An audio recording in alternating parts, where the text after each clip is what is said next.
Uh, hello.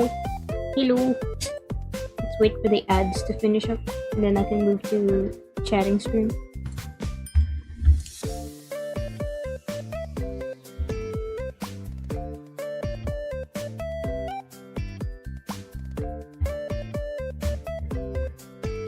Ad break and hello. Let's move this. Oh.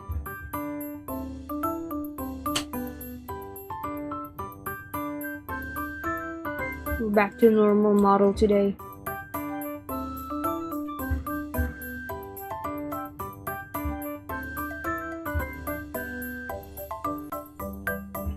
We are waiting for Riot to join VC before we can start the game again.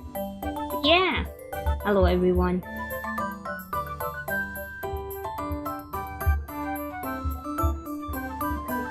Let's see.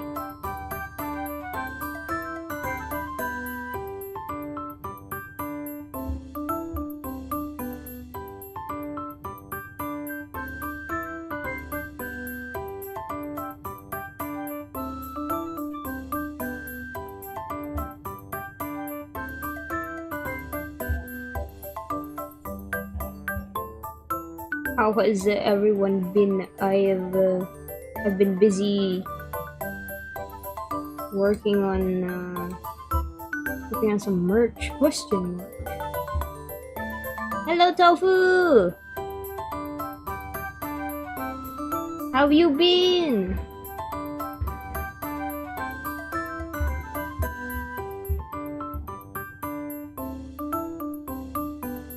But yeah, I've been making pins.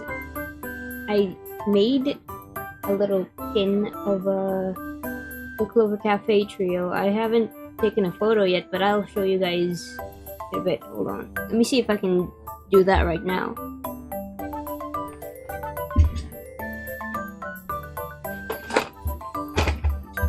I'm okay. How you doing? Other than melt from the tropical heat, I've been doing good. Let me see if I can take a picture. Where is it? The pins that I made.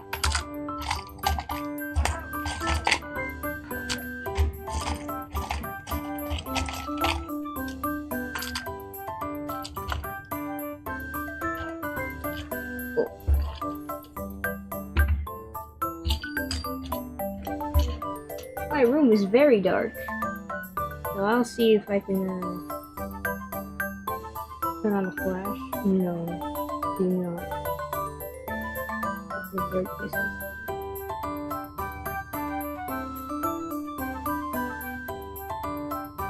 Now, how do I upload it to my computer? I've forgotten. Do I just send it to Discord?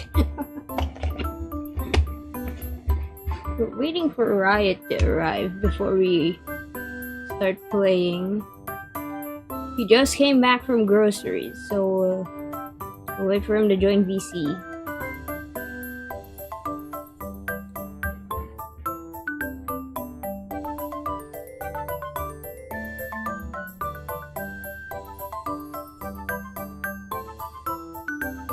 How do I send it here?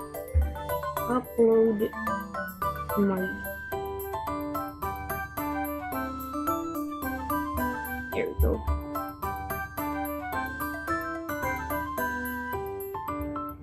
Not the most flattering photo of the merch pins, but it works. It works.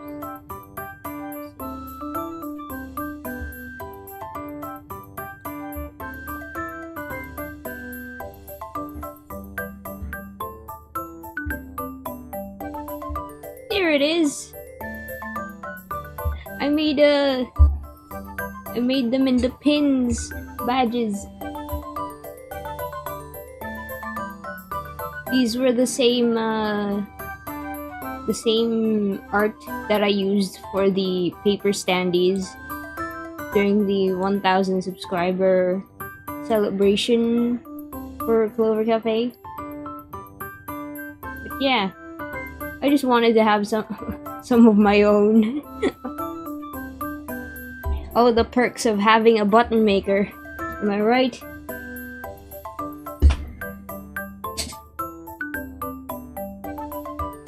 So good. Thank you, Tofu.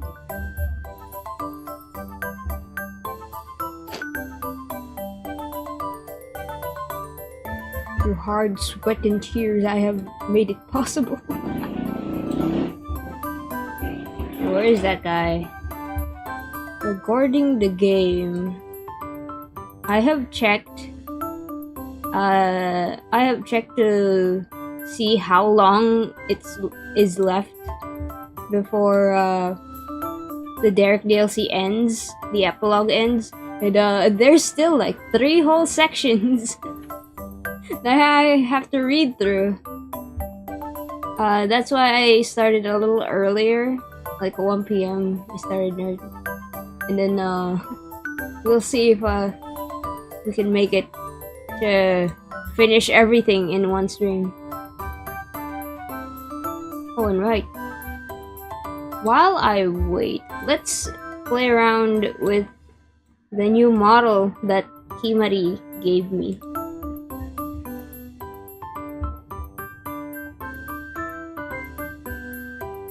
Oh.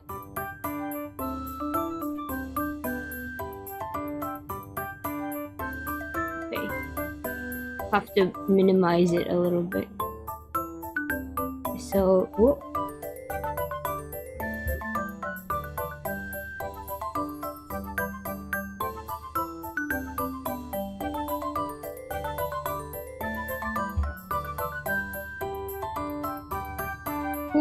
Whose mans is this? This was a model that Himari made for me. One of my chat regulars. Let's play around with the toggles. See how it goes. I've checked around. I've checked the toggles before. There's some hold on. Specifically this one.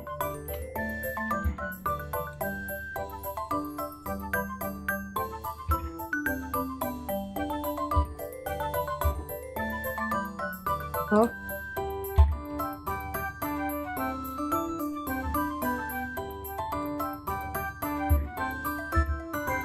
What? I'm pressing the toggle. Oh. Wait a minute.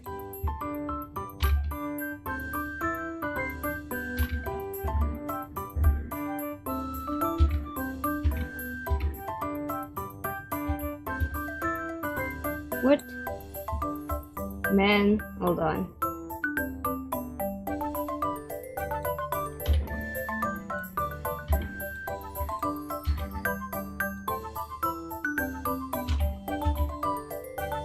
Wait a minute, why isn't it?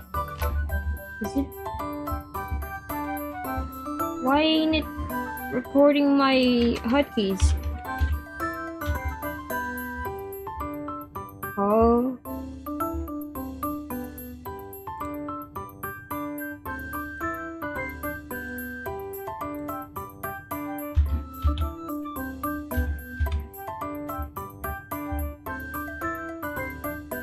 Alright, we're having some technical difficulties here.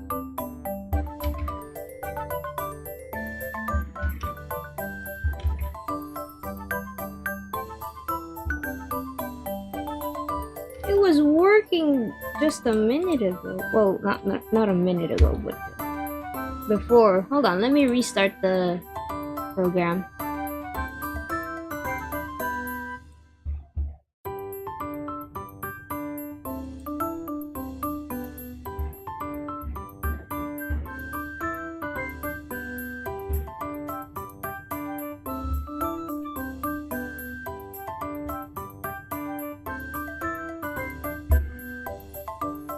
Oh! Alright, I haven't automatically turned on the...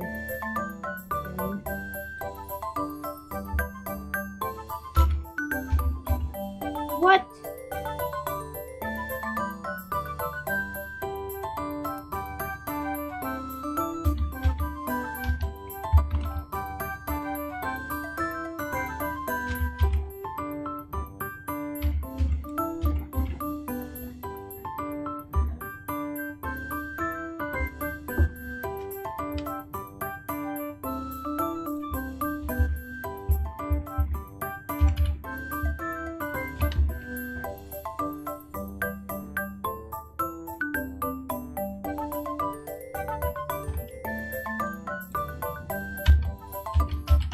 None of the toggles are working. Hello? Let me check the...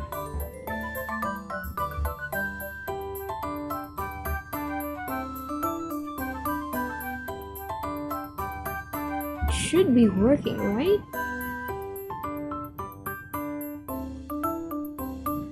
Where's... There it is. It's all supposed to be working. Load and unload.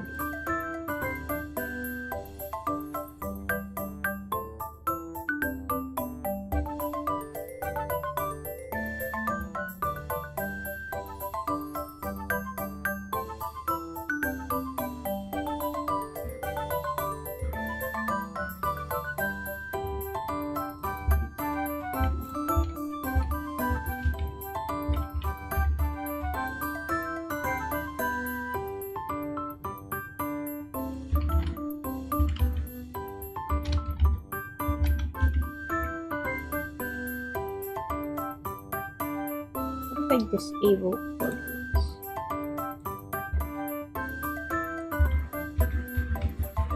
No?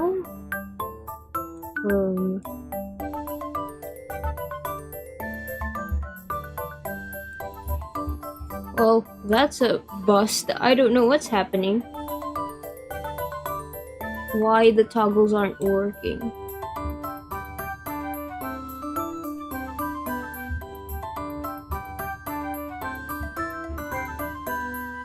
Where is Riot?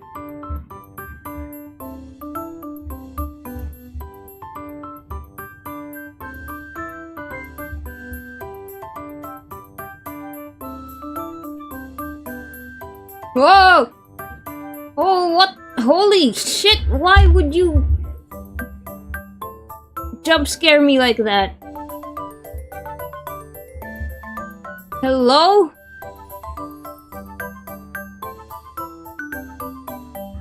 Oh my god. Hello? Riot? It's a good thing you guys didn't hear that, but like, I was jump scared. Right.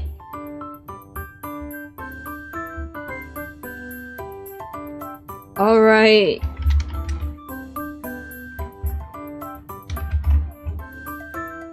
Okay, another delay. Riot is buying lunch. Hold on. I don't know. Okay, let's see if I can fix it while we're waiting for Riot.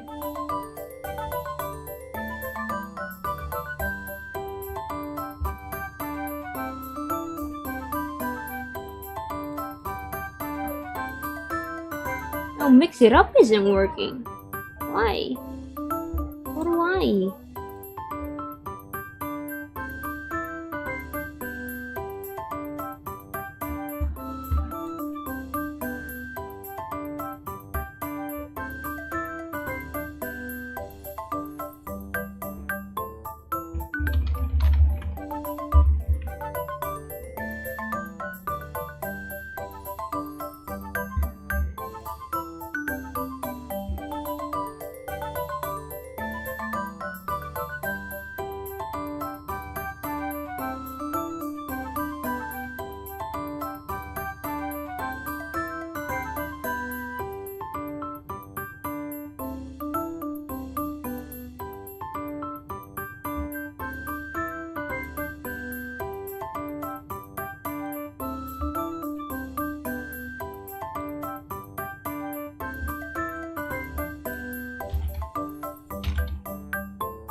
I'm just stuck in a loop. Hello? I don't know what I'm doing. None of the toggles are working. Oh.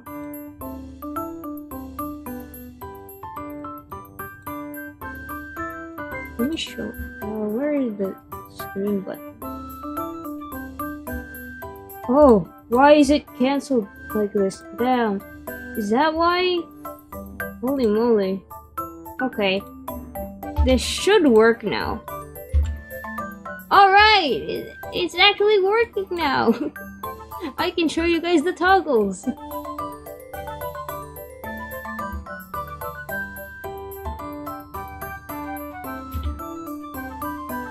That was the rainbow sparkle toggles.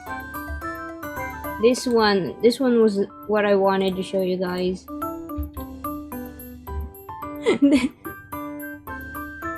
I was given grandma glasses, holy moly. You can put it up on my head.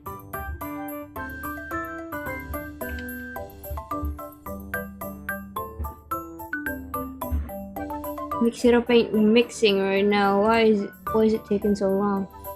Yeah, grandma glasses.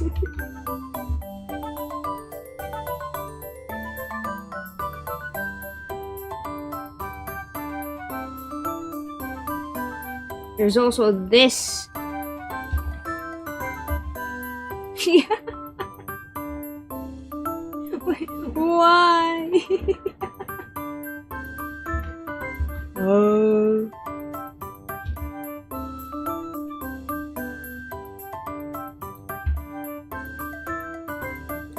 Let me see. There are a lot of toggles actually.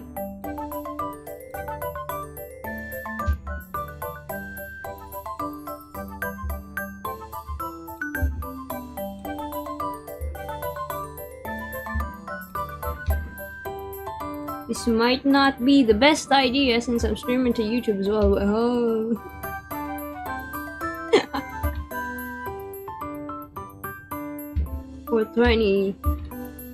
For 2069.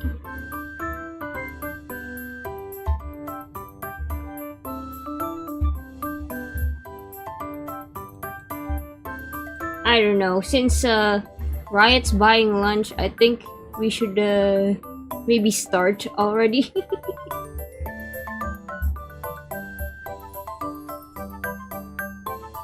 The place has gotta make the food first, and then he has to go back home and sit on the computer and go on the voice chat. Also, hold on. Take a look at this. No, no. No! Got a clown nose.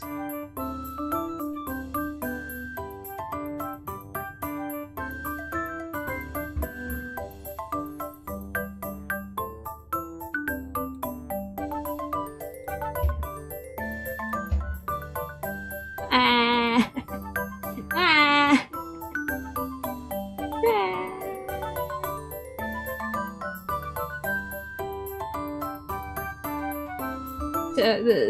The toggle is called Bullied Crying Eyes. Yes, of course. I get bullied. Ah.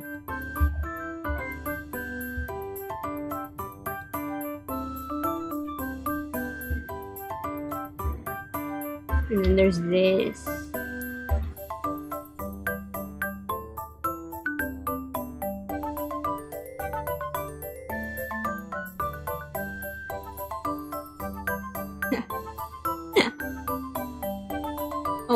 Oh man, when I blink it just squishes.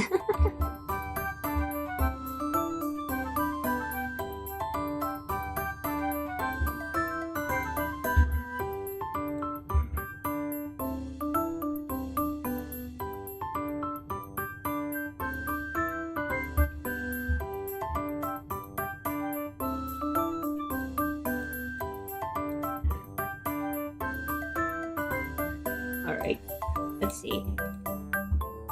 We won't be using Himari's model today since I still haven't enabled the toggles for the head pat and bonk for this model, so I have to figure that out first. But for now, well, let's go to the original.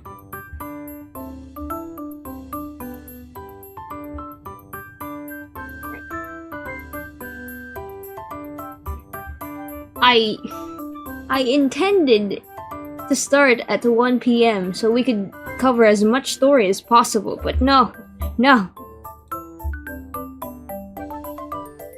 The Victor Orange Slice decided to be late.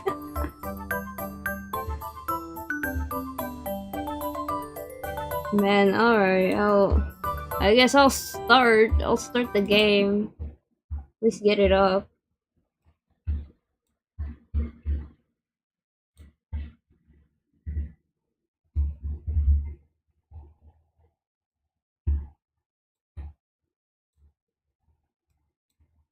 Get a little small.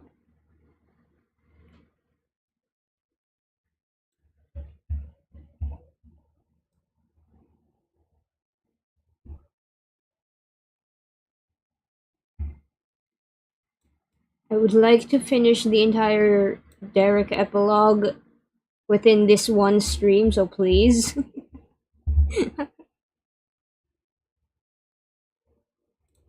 I'm gonna have to recap some of the stuff here when Riot comes on. Why is my Mix It Up not working today?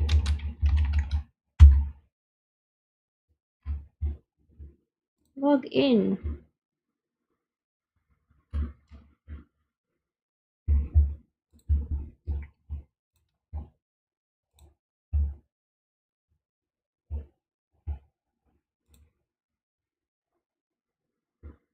Is it because it can't connect to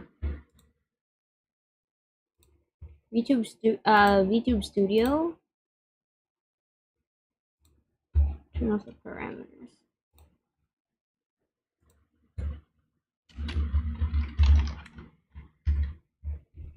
Game audio on. Here. Surely it'll work. Why do I have to log in every time I open Mix It Up?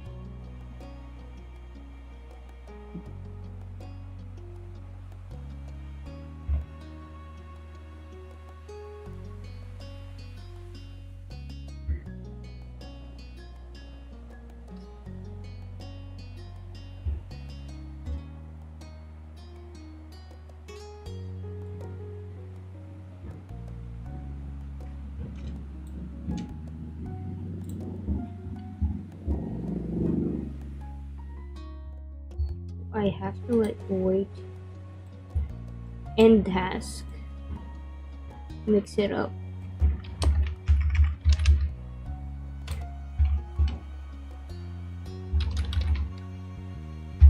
I can't just turn off Mix It Up because this is how my redeems work now.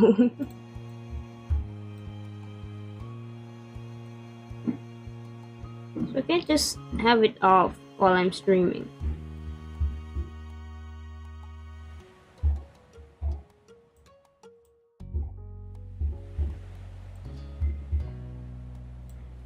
See? Oh, alright, I'm going to restart VTube Studio.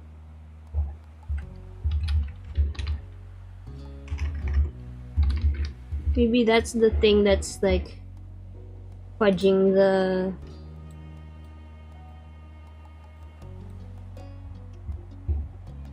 Well, 30 minutes of scuff isn't really ideal.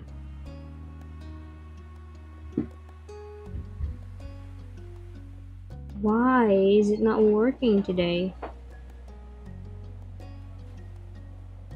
Okay. There we go.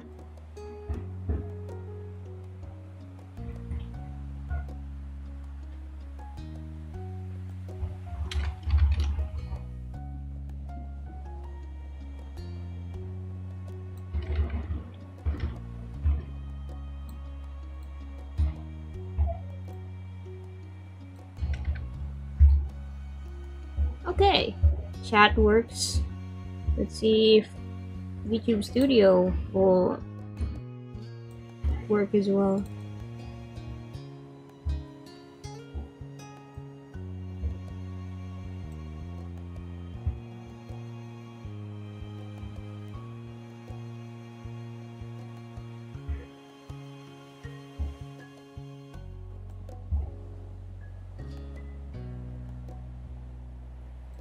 turn on the AP. Okay, there. Alright. That actually is going to do a lot to the port. Because it kept changing. Where is it?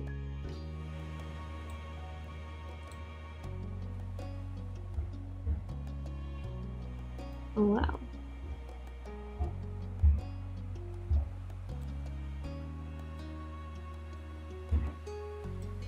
Okay. Surely it's working now. Let's check. Okay. Alright. That works now.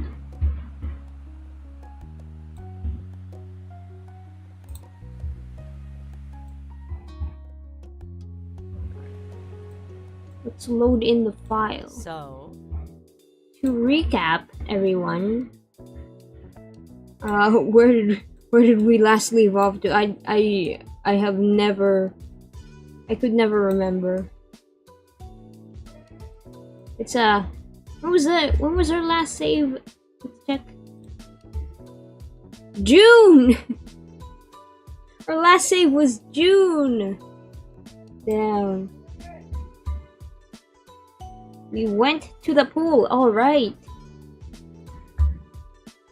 There was this talk with argument, I guess, with the younger brothers, where Jorge was feeling like Nicholas doesn't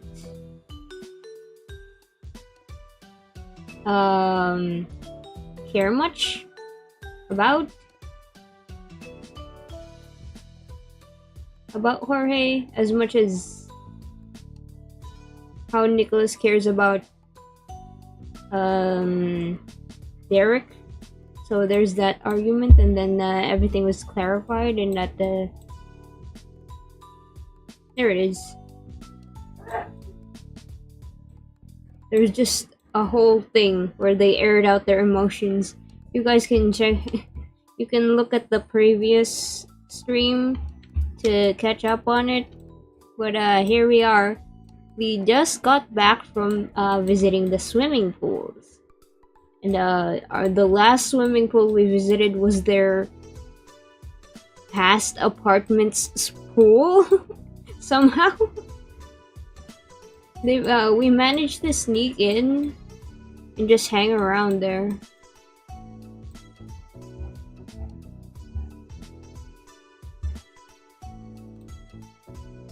Where did Riot go? Riot went out. Oh, they got Riot went and got put into the AFK corner. He's been too inactive.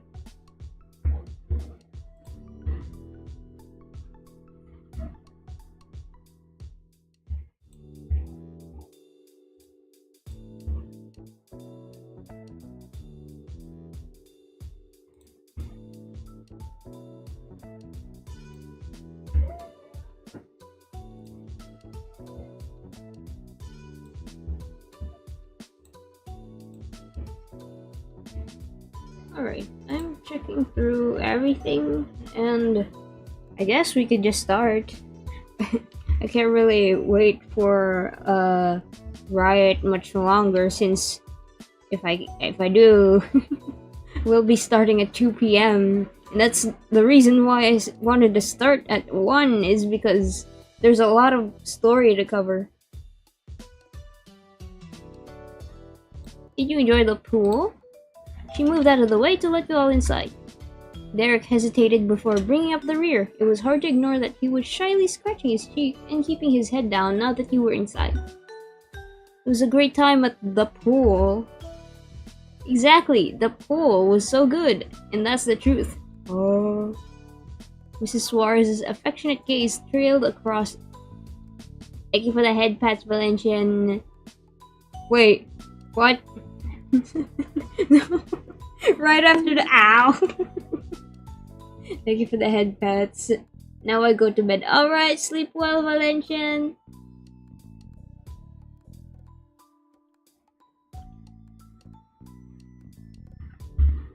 hydrated. Have a great stream. Alright, I'm gonna be lurking. Alright. Hopefully I won't be as noisy in case you have my volume on. Apparently you need to redeem something to lurk now. Isn't that messed up? Oh, right. They're the bot weeding measures that Twitch has been doing. Now lurkers are affected as well.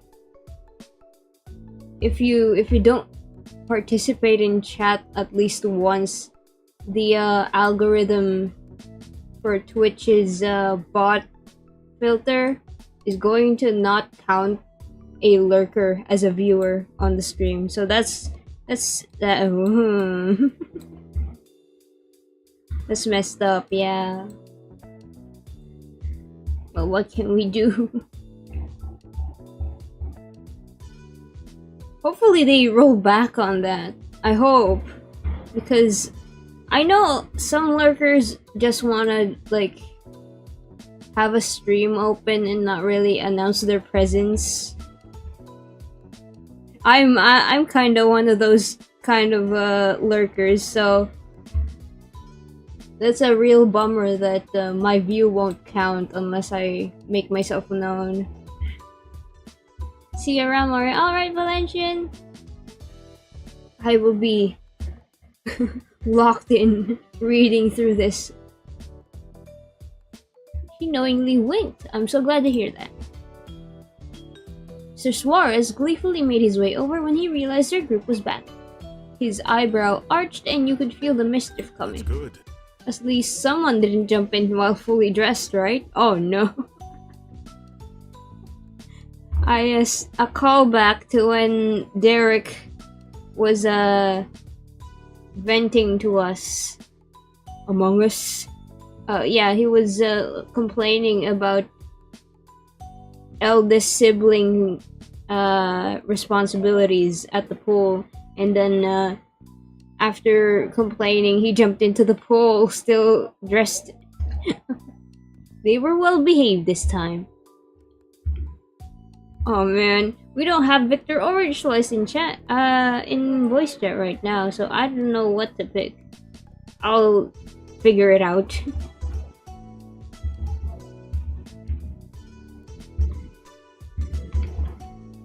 Darn, I knew I was forgetting something. Snapping your fingers, you try to look disappointed. Why not get in the shower clothes on instead then? Oh, that's the spirit. You laughed so hard at their teasing that you nearly bent in half. Derek glanced from you to his family. I don't think that's exactly the same. The next few hours passed by at a more leisurely pace. Together, progress was made on a 1,000-piece puzzle. Oh man, I'd love a 1,000-piece puzzle.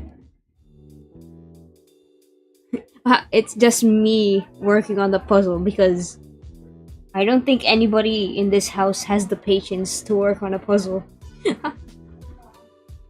At one point, Derek plucked one of the pieces from the I have no idea where this goes and tossed it at Nicholas to catch his attention. Without taking his eye off the puzzle, Derek wondered out loud if he could take the switch over to his place for the night.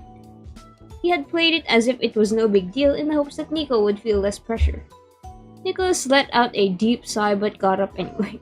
Just as Derek had always struggled to say no to him, Nicholas equally couldn't deny his big brother's request. Yay, we got to borrow the Switch!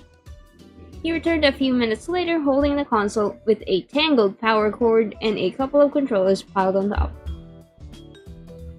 I'm guessing you wanted 2 controllers? That was exactly right. He knew Derek wasn't getting it for himself alone, but in order to experience it with you. Looks like Derek never needed to buy an extra console himself. Aww. Whoa, thanks! Nicholas's gaze narrowed as he pulled everything closer to his chest. But, before I hand this over, could we play a few rounds with the family? His eyes went wide in pleading. Instead of answering, Derek turned to you, his head tilted as he silently asked your opinion. You nodded. What do you think? We'd be staying here a while longer then? That's fine with me. Cool. He shifted back to his little brother, game face on. I hope you're ready to lose, Nico. That's cute. Don't prepare your victory speech just yet, bro. Jorge, you're in too. Come on. It is not a choice. A tiny piece of cardboard in Jorge's hand dropped onto the kitchen counter at the unexpected enlistment. He blinked, but then smiled. Fine. Yeah! The Suarez family gathered around the TV, and the brothers got the console set up. With a new battle sparked between the Suarez boys, you and Liz decided to give your moms a quick call. They were tickled to find out what happened with Liz's surprise trip. Between the four of you, it was decided that Liz would go down to Sunset Bird to see them in person soon, and that you would stay in the city. Your trip was with the Suarez family, and there was the visit later in the summer that would center around your moms completely. After the call ended and you placed your phone back to your pocket, you had a new thought. Huh. What? What's that about? When are you leaving? I know you're here now, but you never told me for how long. I'm out of here tomorrow, technically. This is a very short trip. Hello, Usagi! Hi, welcome in!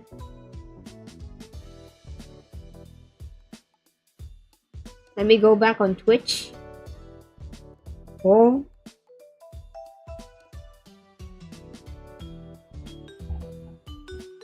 Alright, what's the command again? I forget, but if you watch me on both YouTube and Twitch, you can link your accounts so that you can share stats, like share cookies, I mean, and what's it called, candy stars. Oh, it's Neko. Hello, Neko. I'm too lazy. Dang.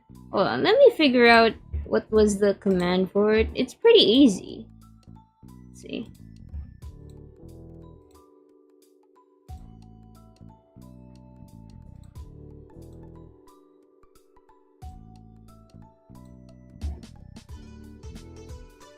Currency.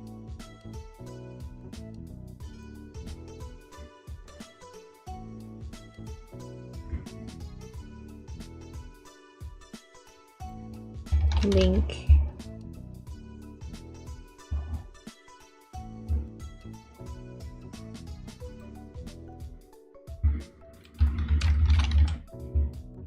Oh wow.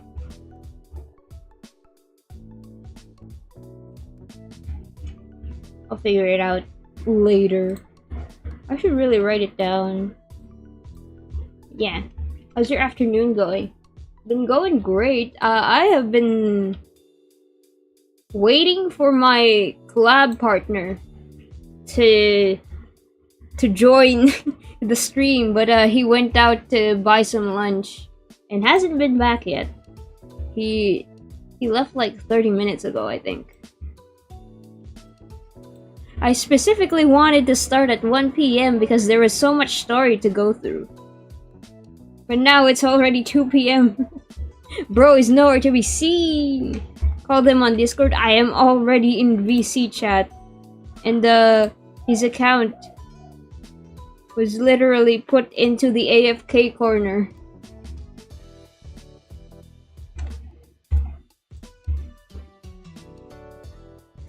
RIP. So yeah, I just started without him. We were supposed to be playing his run because our character is Victor Orange Slice right now.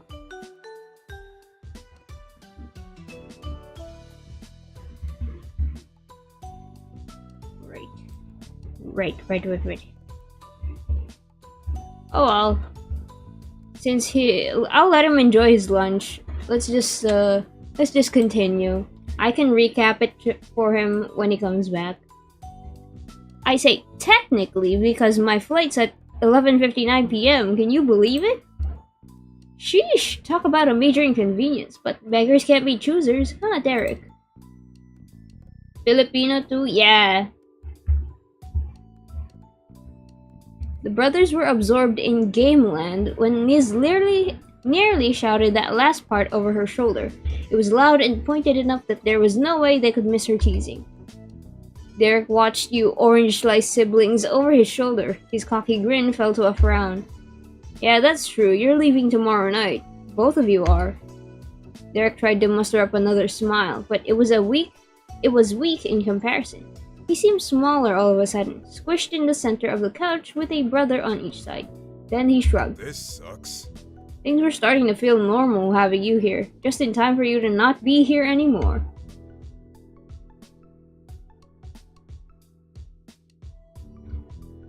Wait, what? Filipino to? Filipino to? What was the question, Neko?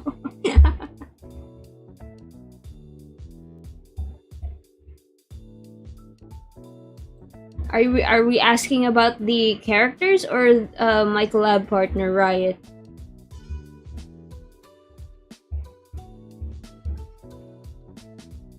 Nicholas's chin lifted at his brother's crestfallen tone. His gaze bounced back and forth between you and Derek, but you found his expression to be difficult to read. Jorge meanwhile gave his brother an understanding pat on the back. When he caught your attention, he nodded encouragingly.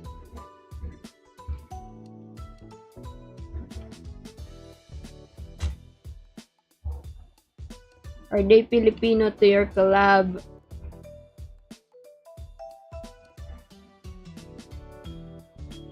Yes, Riot is Filipino. And they are getting lunch right now. It hasn't come back to voice chat.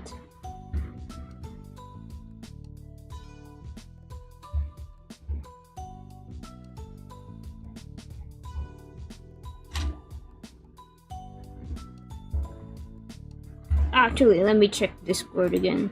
Maybe he's out of AFK land. No, he's still in AFK. Okay. Alright. Let him enjoy lunch. Without a doubt, you knew that you could rely on his family to be there to support him alongside you and to bring him cheer during the days you were gone. You were thankful for them. Sorry. Well, I hit a nerve. Sorry. Nah, let's forget about that. It's not tomorrow yet. Yeah, it's not tomorrow yet.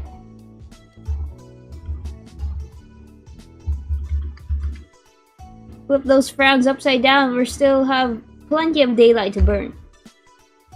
The game had been paused ever since Derek stopped watching the screen, but the scene had as strong of an impact on Nicholas as it had on his favorite person. His brow furrowed tensely. That settles it. Nicholas breathed in deep through his nose, gathering his nerves, and pushed himself off of his seat. He walked with purpose away from his family and towards your sister. Hi, could you give us some privacy? Us youngest siblings need to talk. What? One-on-one? Liz's lips twitched, possibly with a bite of disagreement or a question, or even a snarky quip, but surprisingly she kept it in. Okay. Go easy on him. You might be their cherished little one, but Victor is mine. Yeah, sure, I hear you.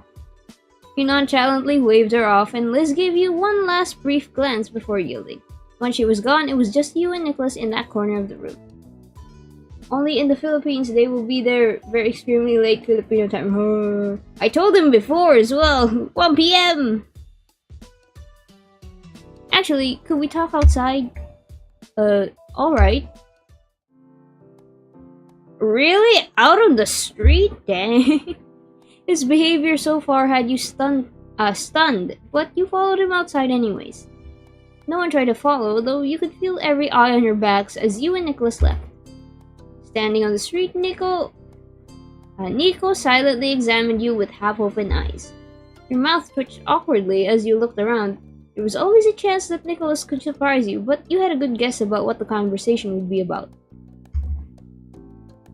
Should I be worried you brought me somewhere without any witnesses? Nicholas's cheeks puffed out in something like a pout, but he exhaled loudly instead. Okay, Mori, I came to see the cute person. I need to sleep. I got a long day. Take care. Alright, take care, Neko. Have a good sleep. Thank you for dropping by. It's not fair. Jorge was right. He and Derek are somehow always right. They got all the they got all the being correct genes and none were left for me. But forget that. I'm not gonna throw a tantrum. There was a comment you could have made, but the words on your tongue vanished. The meekly earnest way Nicholas carried himself got you to hesitate. There's something I want you to know, so just listen. Do you remember the night you took Derek to some party thing at that club your family goes to? He said to simply listen and then went straight into wanting answer. Nico was trying though. Ah, the summer soiree? At the golfing club? Yeah? I still remember. That night was one of your fondest summer memories. We invited Derek to join us at the summer soiree. We even met Baxter there, but we didn't dance with him. To see the alternate universe where we did dance with Baxter Ward at the summer soiree, check out the Baxter Ward streams previously. We're going to be playing through the epilogue right after we finish this Derek epilogue. So look forward to that. Though you didn't have a clue what Nicholas had to tell you about that party now. This might be wild to you, but believe it or not, that night left an impression on me too. I was so upset that Derek bailed on the movie. We had to go without him. And then Mom and Dad wouldn't even let me stay up to see him get back. They tried every trick in their book to get me to go to sleep, but nothing worked. I just wanted him home. And they never did get me to go to sleep. I blinked myself out by accident. I burned up whatever energy I still had that late by getting so upset. Nicholas chuckled at the memory, rubbing the back of his neck. His eyes remained wistfully glazed for another moment. I couldn't understand why he wanted to go away all by himself. That didn't make any sense. Me, him, and Jorge. But at that age we know I really meant me and Derek should stay together. That's when life was the best, right? Silently nodding along, the detail didn't surprise you, but it also didn't stop the guilty feeling growing in your guts. You knew his 6-year-old self well, and the last thing you ever wanted was to hurt him. At some point, I did wake up and I rushed out to see Derek, my big brother, my best friend, and he hung out with me, exactly like I knew he would. I think Mom and Dad must have gone back into their own room, because I remember Derek being the one to put me in bed. He promised to tell me all about what happened. It was great. A slight smile tugged at the corner of his mouth. Nicholas gradually met your gaze, and then he crossed his arms. When he tucked me in, I was so happy that Derek was there and talking about the cool things he did. At the time, they were the biggest and most important adventures. I fell asleep perfectly content. But when I woke up the next day, I was sad all over again. It took a minute for my baby brain to realize that almost none of the story was about the fancy party, or how he was the only one of us who got to go. It was about doing something with you. Your heartbeat was louder in your ears. You inconspicuously wiped your sweaty palms on the sides of your thighs. Hello, Ipor! Welcome. How has your day been? Hopefully a lot better than mine. Because, my collab partner is late. I don't know. So I just started without him.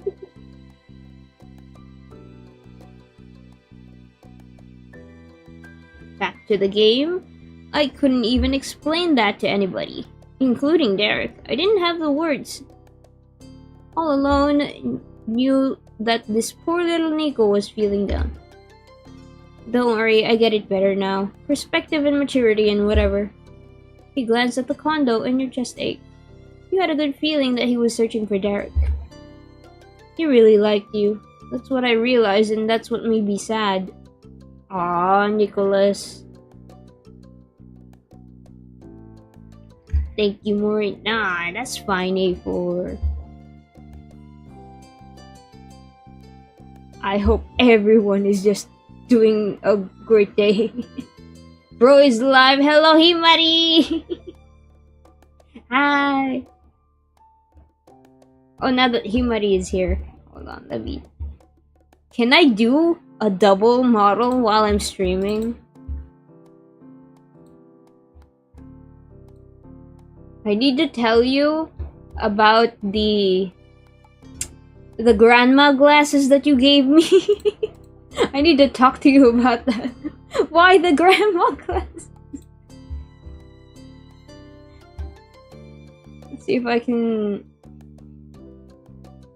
get another VTube studio running. Just for like a couple minutes, I guess.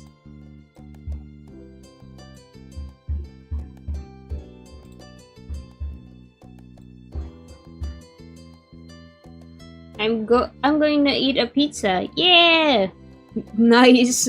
I want to eat pizza too. Hold on. I don't have pizza. Let's see. Switch to the Himari model. And then put it up in things. About 2 capture. VT2.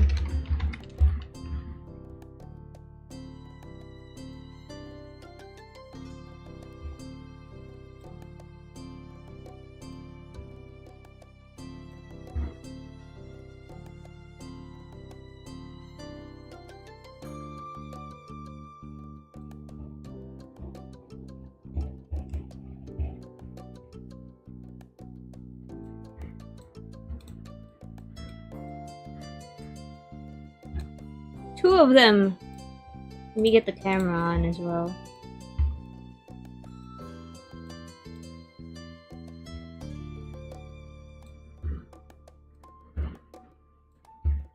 The redundancy. Hope your day's getting better and better. It sure is. Now that everyone's here.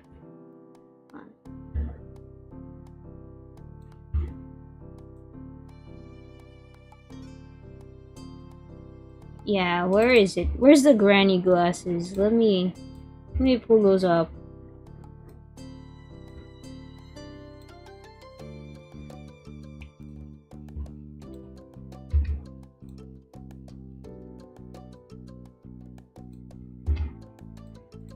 I was given granny glasses, like, oh.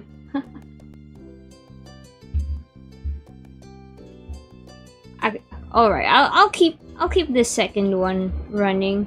It's not really doing too much damage to my computer right now. It's holding on.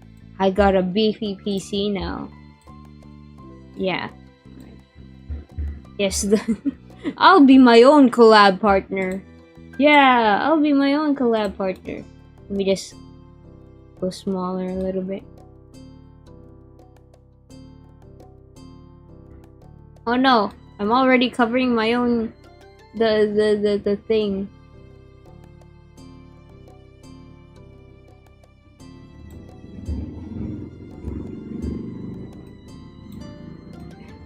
Grandma Mori.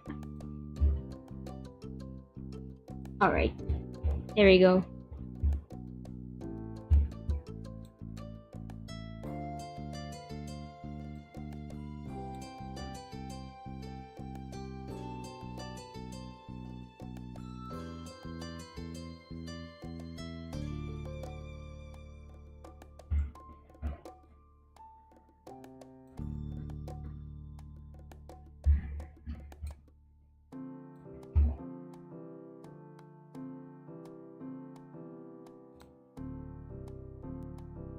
Okay. Time to go back to the game.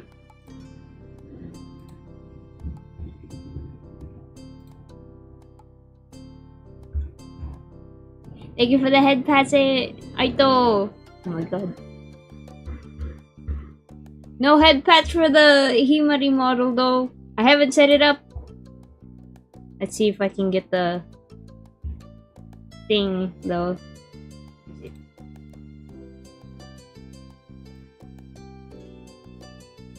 Would it work like this then? Let's see. Oh, alright. Go up.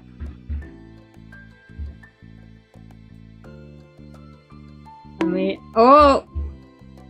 Hello, you are now being heard on stream. Hello. Hello. Hey, it's Riot. He's finally here. I had to bow lunch. I'm sorry. I have not eaten yet either. So. Damn. Alright, we're going to hear Riot eating lunch ASMR. Oh, I'm not. I'm gonna eat after this. Oh, what? Why? Oh, I can't eat in the room. Oh, alright. There we go. I was going to make I was just going to collab with myself actually. Collab with. Oh, was that possible? Look at my stream.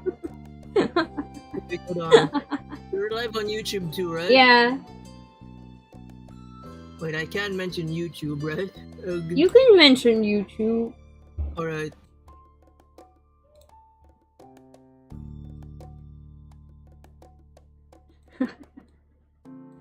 I have. Let's see. I was going to collab with myself, you know? Alright, I'm here. Where's the other? Oh my god, there's two of you. Yeah, there's two.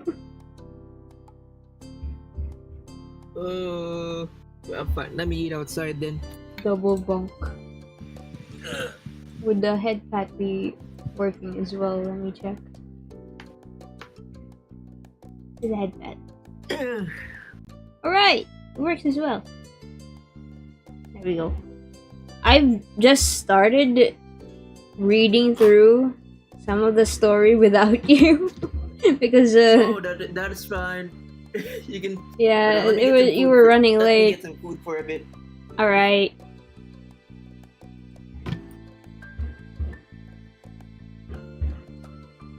Yeah, to recap, we got back from the pool, right? And then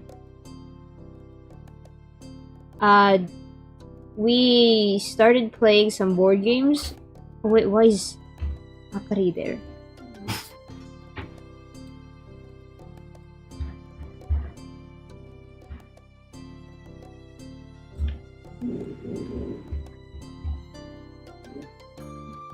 We're playing some board games and then going into playing a game, and then Nicholas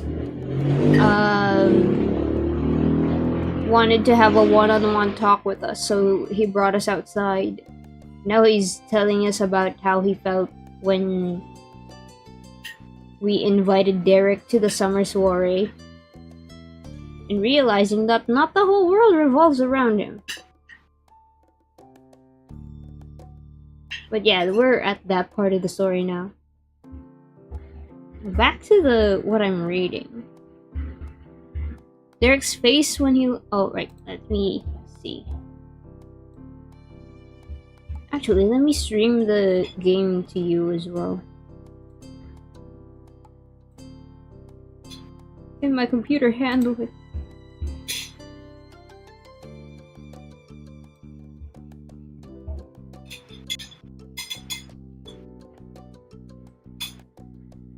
Okay, there. Surely, it's not gonna tank my computer. Okay, everything's still running smoothly. Beep beep. But yeah.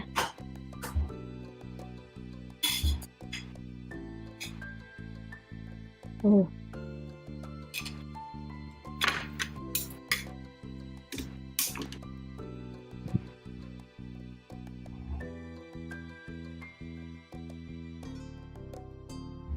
Hello. Hello. I have food. Welcome back. Enjoy the food. Don't mind the ASMR. It's me eating. Yeah. Cutlery ASMR. But yeah, Nicholas was talking to us. He wanted to talk to us one-on-one, so he brought us outside. Okay. And he was talking about the time when we invited Derek to the summer soiree back when we were kids. And then he said that he wanted to hear all about the adventure, but he realized that everything that Derek talked about in the summer soiree was about doing something with Victor Orange Slice. Oh. So, Oh. Well, alright, so Nicholas said, I couldn't even explain that to anybody, including Derek. I didn't have the words. All anyone knew was that poor little Nico was feeling down. Don't worry, I get it better now. Perspective and maturity and whatever. He really liked you. That's what I realized, and that's what made me sad. oh man. Oh. Derek's face when he looks at you now is the same as it was 10 years ago. When I was wrapped up in my blanket and he was dressed in his fancy clothes just talking about you. But it doesn't make me sad anymore. Nicholas's lingering melancholy melted into a warm laugh. Basically, he And- really likes you. Whoa, it's a voice line! Wait, I didn't hear the voice line. Alright, there. It's I'm streaming the game on Discord as well. 3, 2, 1. Basically, he really likes you. Oh, Basically, he really likes you. That's the point. A smile brightened her features. It was wonderful for Nico to share what he could see with his own 2 eyes, and even more amazing to know with certainty that it was the truth. The moment of levity didn't last. His brow pinched, and he stared down in a long pause. Nico I wanted forgot to. you can stream this on Discord. I was watching it on YouTube. What? What? Alright. Nico wanted to address your relationship with his brother. It was the only thing that got him so serious. Your nerves had goosebumps breaking out all over your skin. Just when you thought you'd crack from the suspense, Nicholas smirked and tossed his arms out to the wind. Well, Victor, at the end of the day, I'm gonna support Derek all the way. I bet you knew that, but to make sure, don't go dumping him for my sake. His honest and mature answer was such a relief it nearly knocked you off your feet. Nicholas shrugged and continued his thought. Seriously, it's a good thing. And you adults have your own problems to deal with. You don't need me adding to it. Thank you. So, congratulations, and thanks for hearing me out. Alright, Victor, what do we say? Maybe already, I can't understand you. the fifth one, sorry. Don't talk with your mouth full, bro. Hug him, hug him, hug him. Hug him? Alright. You hugged him. Sniffling, he wiped your face on your shoulder and then dove forward. You could hear the air being crushed from his lungs moments before he started laughing. Seriously, thank you. He hugged you back with one arm and carefully patted between your shoulder blades with the other. You sighed contentedly. Thank you for putting that dumb smile on Derek's face. Nicholas ruffled a hand through his hair in a manner much the same as Derek. We all love that dumb smile. There was no surprise there. It also wasn't much of a shock that you and your family of sorts managed to clear the air between you. There was more than a mutual affection for Derek, you cared for each other too. You returned to the condo together, with matching conspiratorial smiles. By the way the room hushed as you walked through the door, you knew not a single soul was minding their own business. Despite everyone's best attempts at pretending to be busy, it was obvious that Liz and the Suarez family were all equally curious about what happened outside. Hold on, let me take a drink.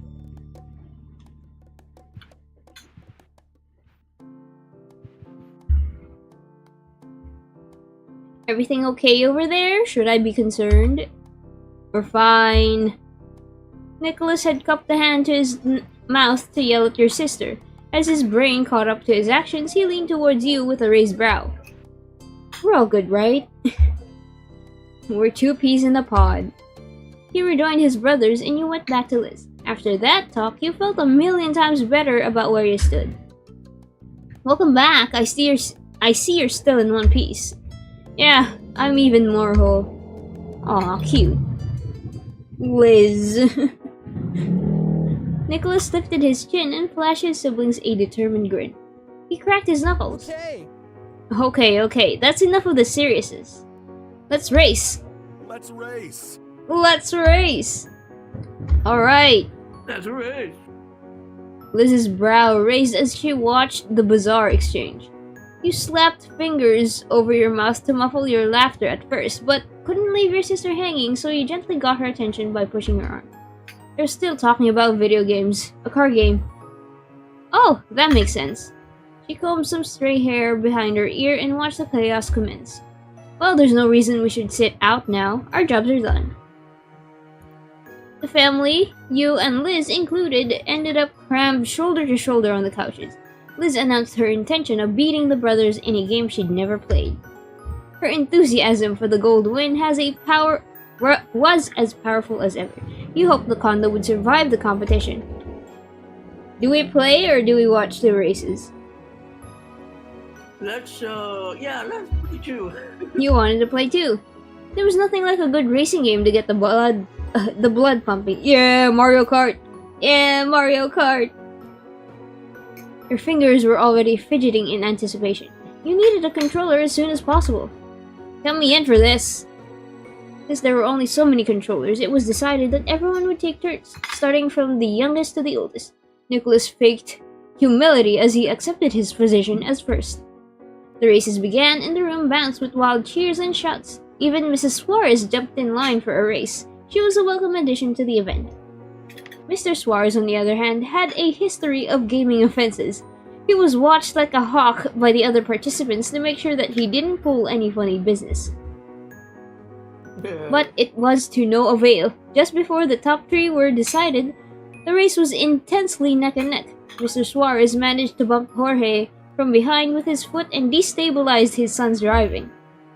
Not one person actually saw him do it in the heat of the moment, but there was no debate on who the kicker was, no matter how much Mr. Suarez pleaded his innocence. The fact that his insistence was threaded with laughter didn't help his case. The rest of the rounds went off with less cheating, though weren't any less memorable.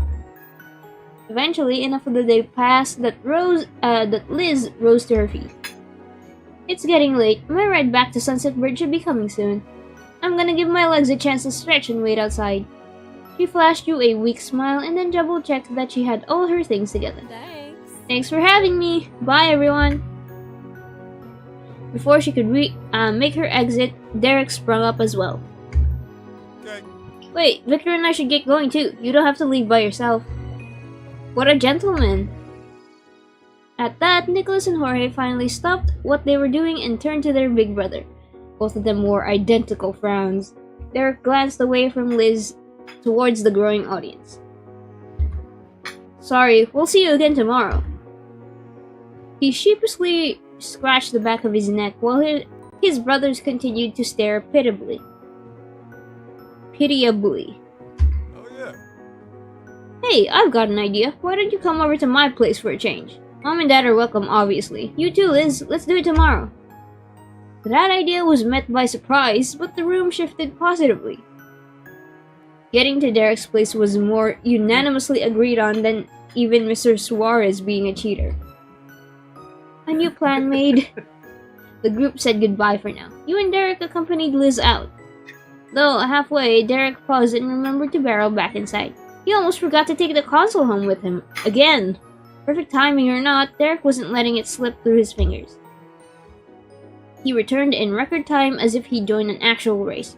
Together, you hung outside with Liz until she was safely on her way home. It was still mind-blowing that you didn't have to center your life around a bus or a shuttle schedule anymore. By the time Liz's ride was out of sight, the sun was hanging low in the sky. It would be dark soon. You hopped into Derek's car and flopped into the front seat. You were ready to settle down for the day. Derek carefully stored the console cords the console, cords, and 2 controllers in the back seat before taking his spot behind the wheel. As soon as Derek pulled the door shut, he slapped his fingers on the steering wheel. Whew! I've been waiting forever to try that new game. You know it. Well, it's not that You know. new. It's already a few years old, but you know what I mean. Oh, what do we say? What are we saying?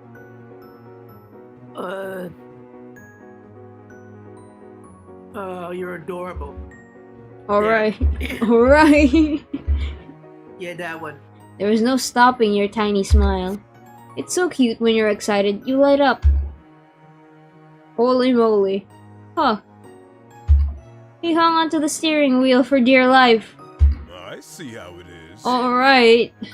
I'll take your word for it, but from where I'm sitting, there's definitely someone cuter. Holy moly. Are you okay there, Riot? Yep. I'm good. Derek, It's been a while since, yeah.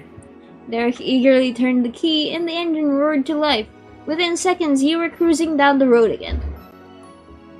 I'm glad you and your brothers got to open up to each other. Thanks for helping Liz come see me. You let Derek make conversation. Nico says he supports us. What do we say? Nico says he supports us. Hold on. Let's see. Nico says he supports us. Really? Well, really? Oh, I knew it. We'd get a reaction. Is that what you two were talking about before? I'm afraid I've already said too much. It's confidential. But that part shouldn't be a secret. He's genuinely happy for you. And us. Derek's mouth tightened into a thin line as he choked up with emotion. He wiped at his face with one hand while the other remained on the wheel. Thanks for telling me. He looked straight ahead with big sparkling eyes. And I know he really means it because he told you instead of me. It's great that he never wants me to be upset, but it's even better that he cared enough to do right with other people too. Yeah, that's what I think. The rest of the ride passed by in comfortable silence, and soon enough you were standing in his apartment door. Derek pushed it open and motioned for you to go in first. Carrying the console and its various wires under his arm, Derek trailed behind you. He casually gestured toward the living room. I got you. Take it easy and relax. I'll get this bad boy set up. Alright. Take your pick. Do we help him? Yeah, we help him.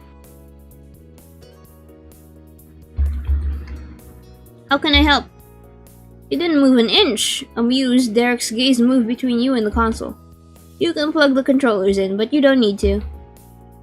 I know I don't need to. I still wanna. I swear. Okay, you're already winning. And we haven't started. I'll get it hooked up to the TV and you're on controller duty. Eagerly, you nodded and got to work. Once the console was all ready, Derek declared something was missing. Luckily, it wasn't one of the cords. That was covered. I'm gonna put my pajamas on. We can't have a late night game session in regular clothes. Oh yeah, I'll change too. Awesome, let's regroup in 5. With a deadline set, you both scrambled down the hall and into your own rooms. A few minutes later, you returned to about the same spot where you'd come in, and but clad in much cozier outfits. Nice work. Oh, Derek in pajamas.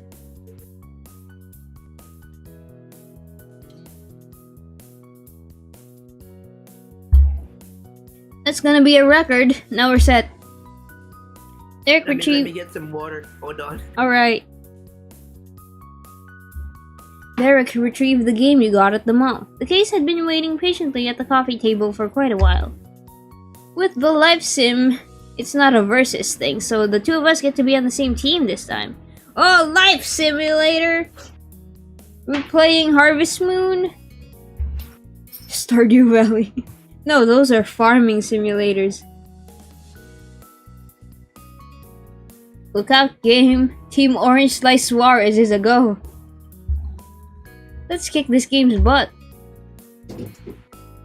You threw up a high five that Derek enthusiastically met with a loud slap. He picked up a controller and shot you a wink. Derek put the game in and hovered by the console until he was satisfied that things were booting up correctly. He then relocated to the couch across from the TV and plopped down in the center.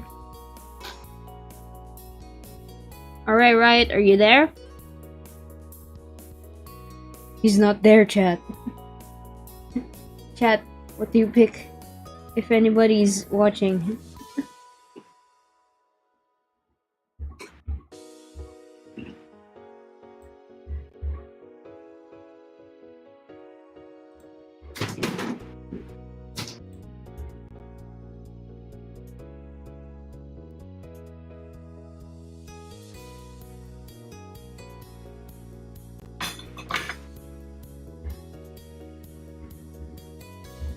Hello? Hello! Okay, what choices do we got? Let's see. Clammed. Clammed? We dive bomb next to him, of course. Alright, we're sitting next to him. Dive bombing. The motion tilted him slightly on the cushion. Your dramatic arrival sent him into a fit of laughter. Derek's cheeks were flushed as he wiped a tear from the corner of his eye. Hi, Victor. Hey. You were close enough that your leg brushed against his while you got comfortable. Even after putting a few inches between you both, your shoulders occasionally bumped.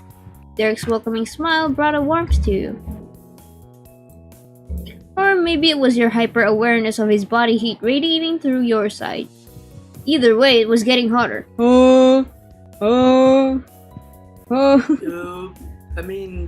Okay. Alright.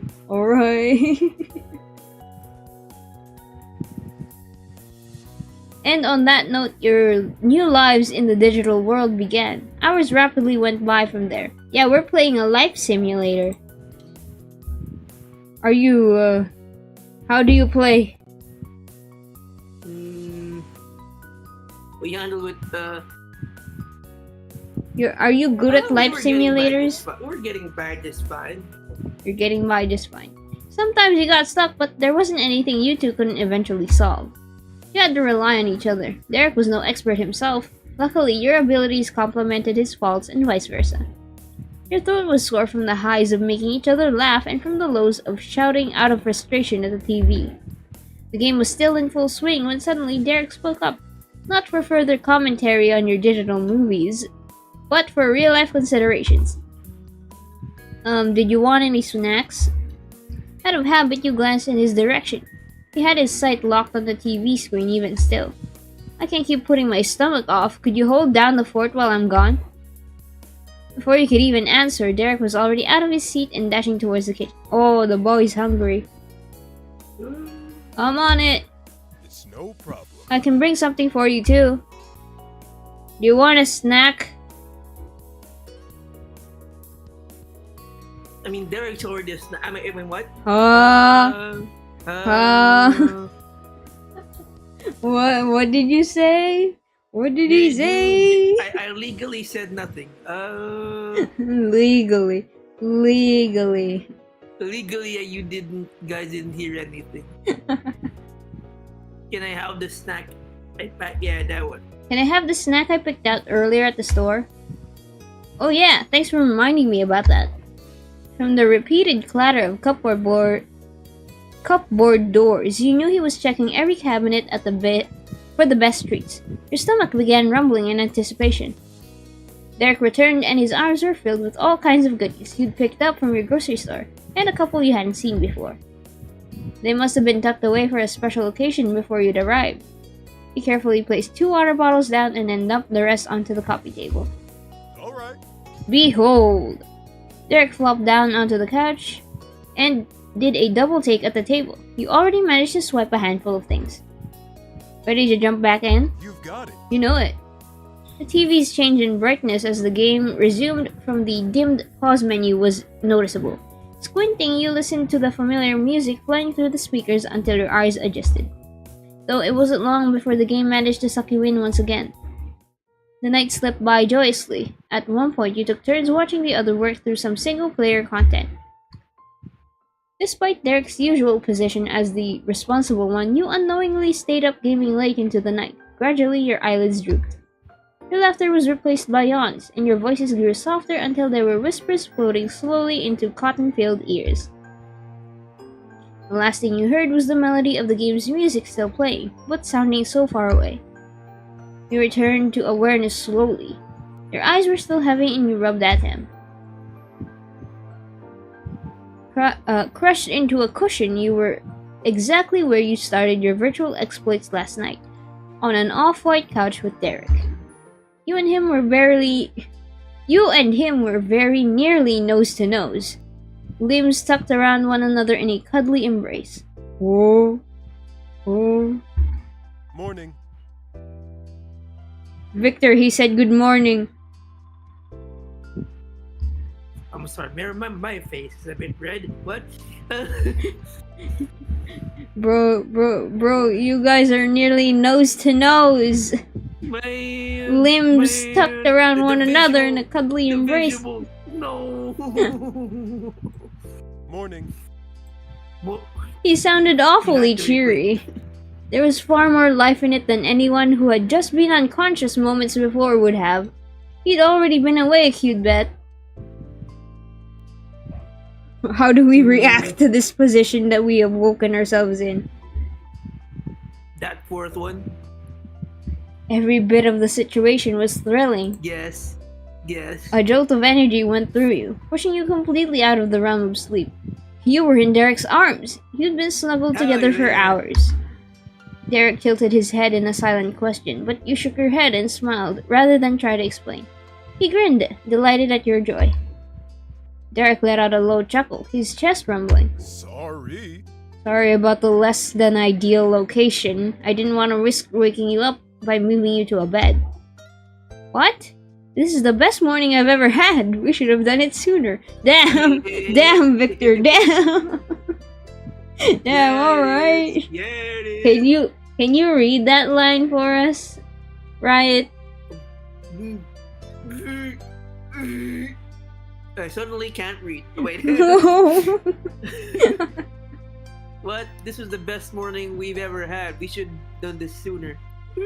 Woo! Aww. He said, "Aww." Okay. Honestly, okay. Yeah. My knees. Wait. Derek smoothly pulled his arms around you tighter, embracing you deliberately. It was totally a move. In the back of your brain, you were amazed that this was actually happening. Sometimes it felt as if you and Derek were destined to be apart. The way he held you with no plans of stopping eased those worries for good. Hello, Dandelion!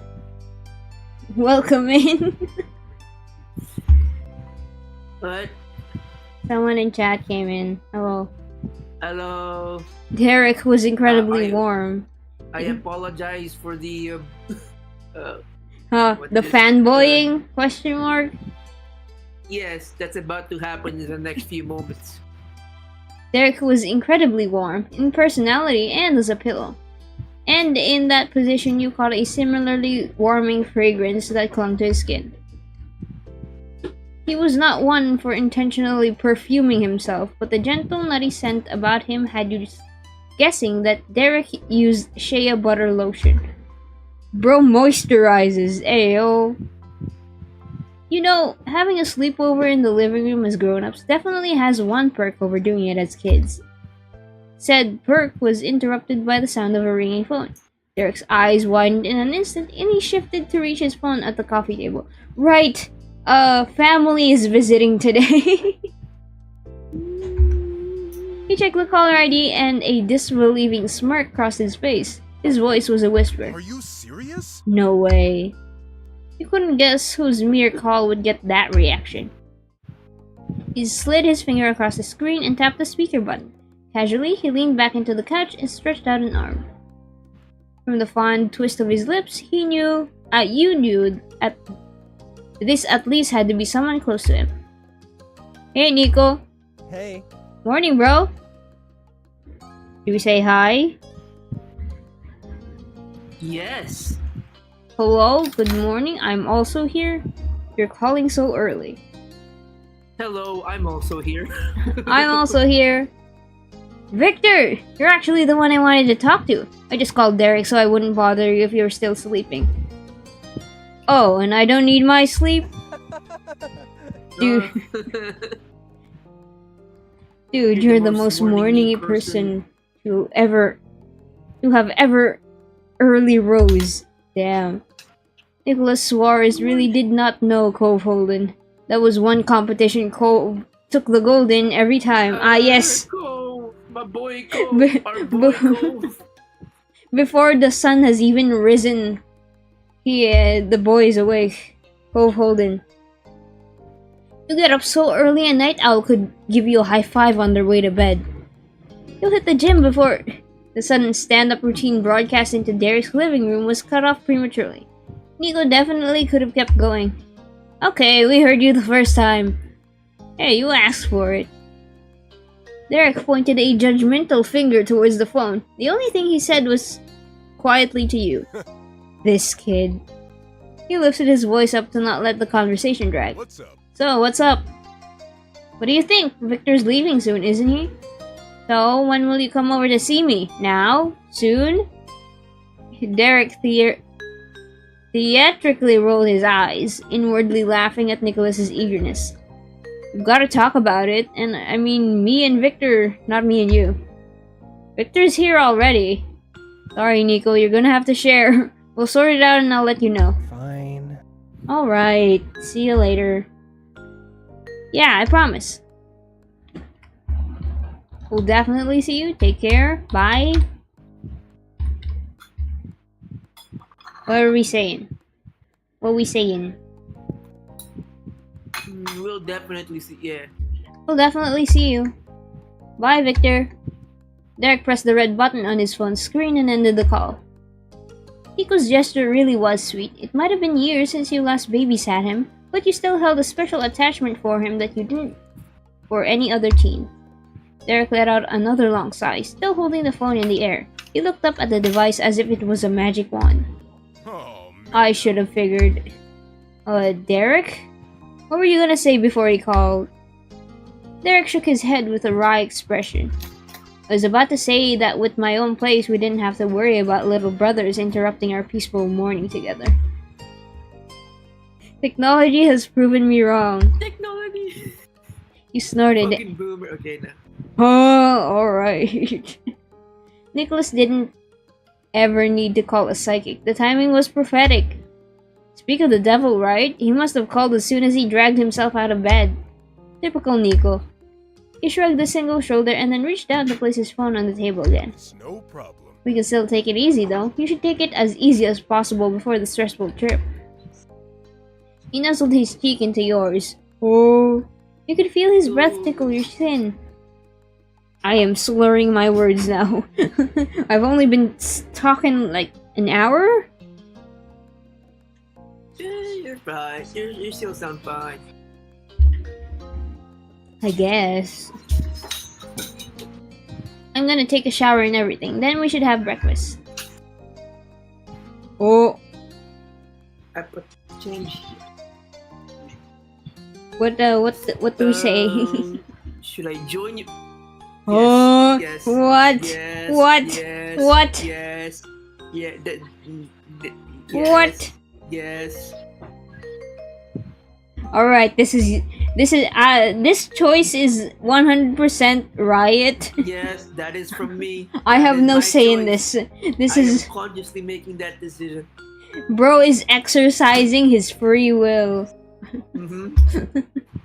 His brow lifted and his face darkened, clearly intrigued.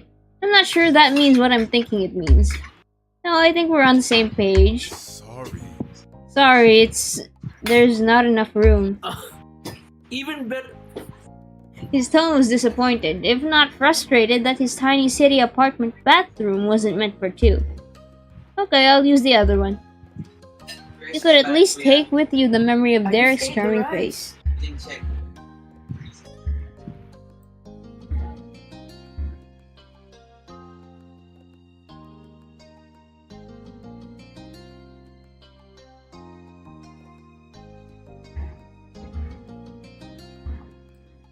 No. I had you muted for a bit because I was hearing Riot Bro. Apparently they ate bad rice. I hope you're okay. It was wet, but I thought it was. Wait, what? rice is supposed to be Did like you that. not try to like sniff smelled it? Fine. It smelled fine. If it's wet, then the starch is already separating into the water. You know what does that? What? Enzyme. No. It started to get slimy. Did you reheat it at least? Did you reheat the rice? No. Man! You could have saved The yourself problem if you will be later, reheated but, it. Could have killed the bacteria. Oh well.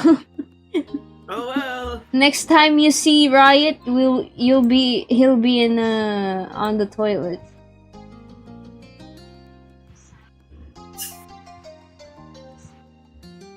Right.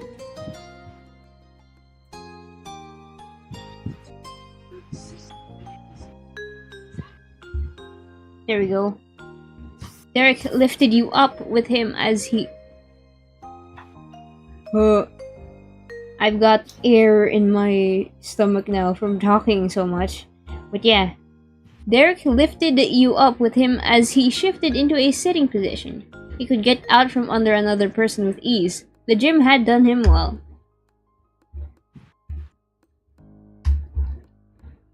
He smooched your cheek, still keeping you elevated, before gently putting you back on the cushion with one more tight squeeze. The whole experience made you giddy. Nico, hello! Welcome in. We're playing Our Life, Beginnings and Always, the Derek DLC. We have successfully romanced this guy up in the corner right there. And he just smooched our cheek. While You're Victor's welcome. cheek. You're welcome. You're welcome. Talk to you later. See you soon. With that, he headed off to the back of the apartment. You skipped to your room to begin your normal morning routine after a particularly not normal start to the day. Derek's insistence on playing in pajamas had certainly worked out in ways you hadn't foreseen. Maybe he had an inkling of it. With two game-loving brothers, it was possible he had practiced dozing off in the controller before. While changing your... Nico said hola. Yeah, hola. Hello, soy Dora. Oh,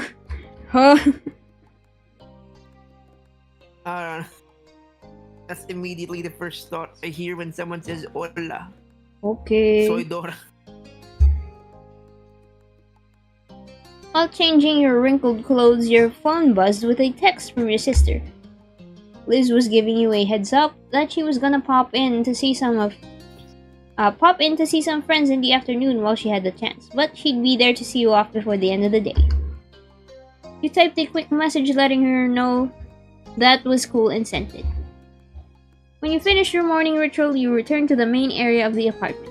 Finished with his own daily prep, Derek had made his way back onto the couch. He couldn't stay away for long. Welcome back. Thank you. Hunger had become a third wheel to your party by that point, and you got to work to send it on its way. You and Derek threw something together and had a relaxed meal. It was all good. The two of you could pretend that this wasn't the last time you'd be waking up together for who knew how long. Oh, Liz texted while you were gone. She's gonna see us after she does some friend stuff. It'll be the evening, probably.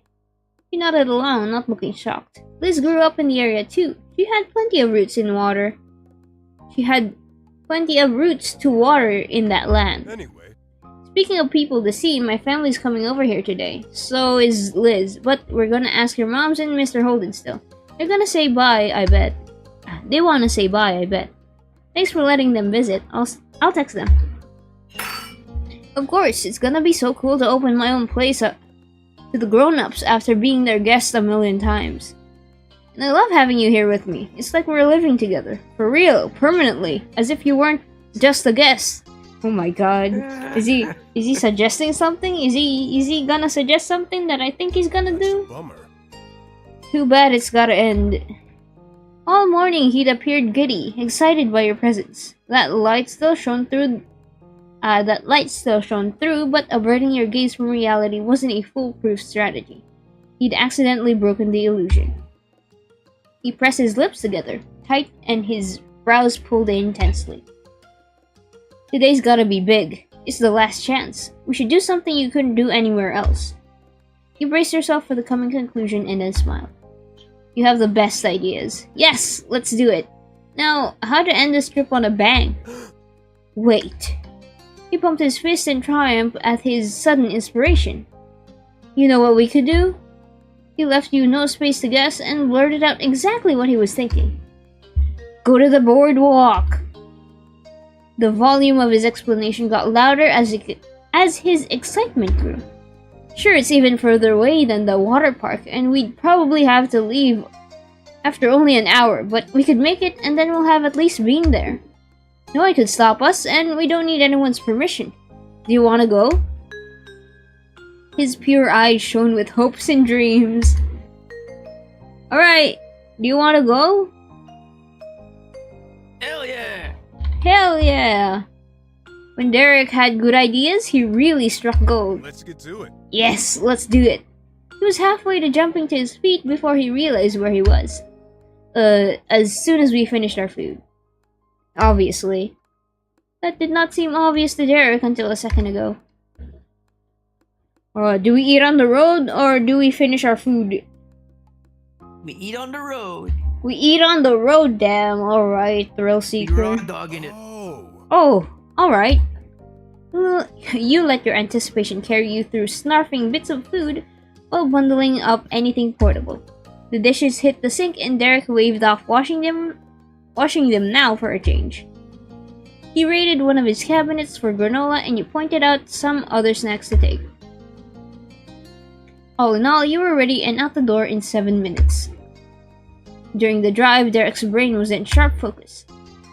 We should make sure everyone knows that the get-together will be for dinner. A late-ish dinner. I got you. I'll leave it to you if you want to tell the gang about our plans for the day or keep it a secret. I don't know if you want to deal with everyone asking why they weren't invited, but they are a lot more grown up. Deal with that. But they are a lot more grown up than they used to be. Sometimes I forget that. Do you want to tell them about your trip? Yes, let's tell them. Alright. The effort Let's of keeping it brag about hidden. I'm bragging about this. Yeah, just tell them. Just tell them. We went to the boardwalk without you. That joke. We're just gonna tell them, like. What? Do you want to go back on that decision? Yeah, just tell them. Yeah, I was like, just tell them. Yeah. Alright. I'll just tell them. I get you. And you know, you are a very honest person. Oh, I think that was a dig. Dang it. You wear your heart on your sleeve, Victor Orange Slice. Yeah, I do. After a very long ride and some struggles with parking, Derek had to resort to circling like a vulture until a spot opened up. You and Derek were strolling under a wide blue sky into the bustling boardwalk. The boardwalk amusement park was as dizzying and dazzling as it was 10 years ago. The music was playing from storefronts, screams blared out at the peaks of the coaster, and crowds of people were laughing and talking from all sides. You knew as soon as the scent of the sea and fried food struck your senses that this was the right call for your last stop on your trip with Derek. At your side, Derek spoke, soft and sentimental. We made it. Hello, I'm new. I don't understand anything, but I like your videos and I'm using a translator. Oh! Hello, Nico! Thank you for going through the effort of using a translator. I'm sorry I can't really understand Spanish. So I hope at least the vibes are good and you're enjoying whatever content I make up. Yeah. But yeah, you're welcome here anytime. Yeah. If you want to hang out just here and having fun. Took us long enough. He didn't say more, though you felt his knuckles brush against your arm inquiringly. Oh. He's maybe asking for you to hold his hand? Yep, we hold it. We hold it. We hold it. You hold Derek's hand, you loop your arms around his, you draped an arm around his shoulder. You smiled over at him. Alright, we hold hands, we hold hands.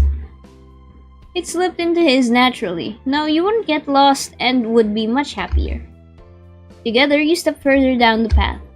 For a place that felt so alive, it was almost uncanny how little had changed over the years. The bike rental store was there, though they also offered shiny new electric scooters. Ooh, ah. There were still vibrant stalls offering a variety of fair foods. And the two big rides, the roller coaster and the Ferris wheel, continued to tower above the bustling crowds. You were sure one difference without needing to see it. The face painting counter would have a total stranger running it. Xavier had moved on to decorating cakes rather than children's cheeks. Still, being there was a time machine to a summer long gone. You and Derek were two teens once again. He got your attention with enough boyish excitement to confirm it. Oh. Nico said, I speak Spanish, but I really like your videos, even if I don't understand much English. I'm glad. Oh. I'm glad you think so. We're glad you're here. Yeah. I hope you continue enjoying whatever I make. Yes. So? What do you want to do while we can? We'll have to leave pretty early to make it back to for the farewell dinner. Well, we can ride the rides, grab a treat, browse some stores, or hell, we could rent our own bikes if you want. You were pulled into an even closer position to Derek as he squeezed your hand affectionately. His pure enthusiasm made frowns outright impossible. You chuckled, the joy vibrating through you coming out. Your first time at the boardwalk was an experience. It was such a huge trip. Both your parents and siblings had been there but separated into two groups. For better and for worse, you went all across the very boards currently under your feet. Meanwhile, the adults hadn't had their heels on the floor. They were fit into pedals. The shock you felt learning they'd gone off on bikes without a care in the world was as fresh as ever in your mind. And that wasn't all that lingered within you. Important decisions about face painting, Nico being carried around like a sack of potatoes, snacks on the bench as the sun set, and the Ferris wheel. Viewing it not only in hindsight but as an adult made the moments even more significant. Alright, I'm taking a swig of water.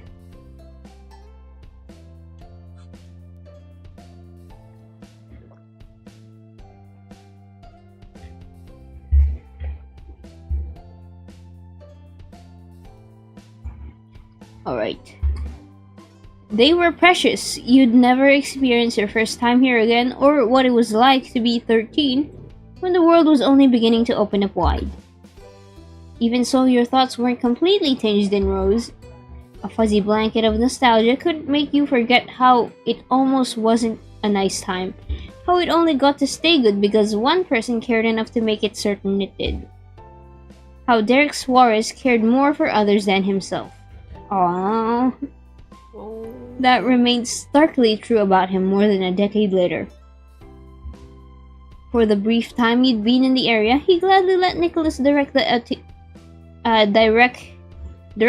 activity multiple times, and did his best not to let Jorge feel left out.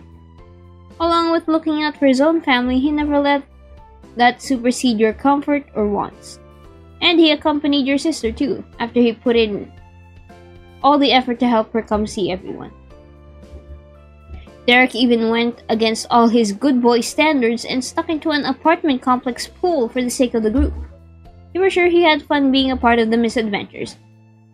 But most times he's been a passenger in the exploits, despite having to be the person who drove everyone else. That answered Derek's question for you. I think that you shouldn't ask me what I think. This is your day to enjoy the boardwalk after spending your whole life making sure everyone else had fun here. Derek's grin collapsed open. A crease formed in his brows. He was stunned and very touched. While the appreciation was unmistakable, he hesitated to accept such an offer. Don't worry about that.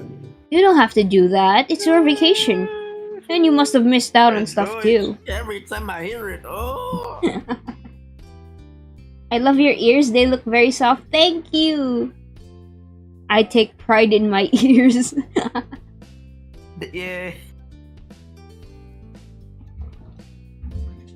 I'm planning on making a new model actually. This is a keep it on the hush hush, but I'm planning on a new model.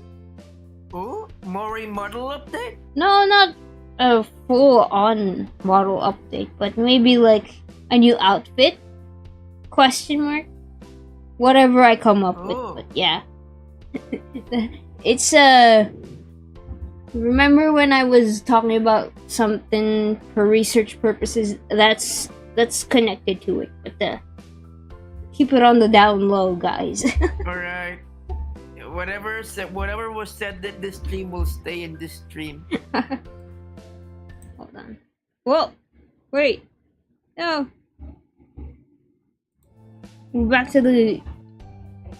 Right, I clicked something wrong. Hold on, chat. I need to fix something in OBS.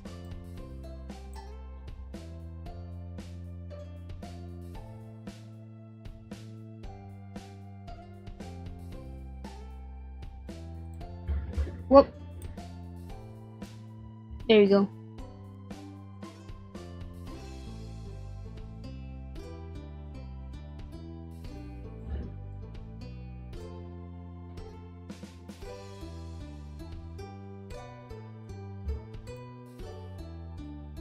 Alright, back there. Okay.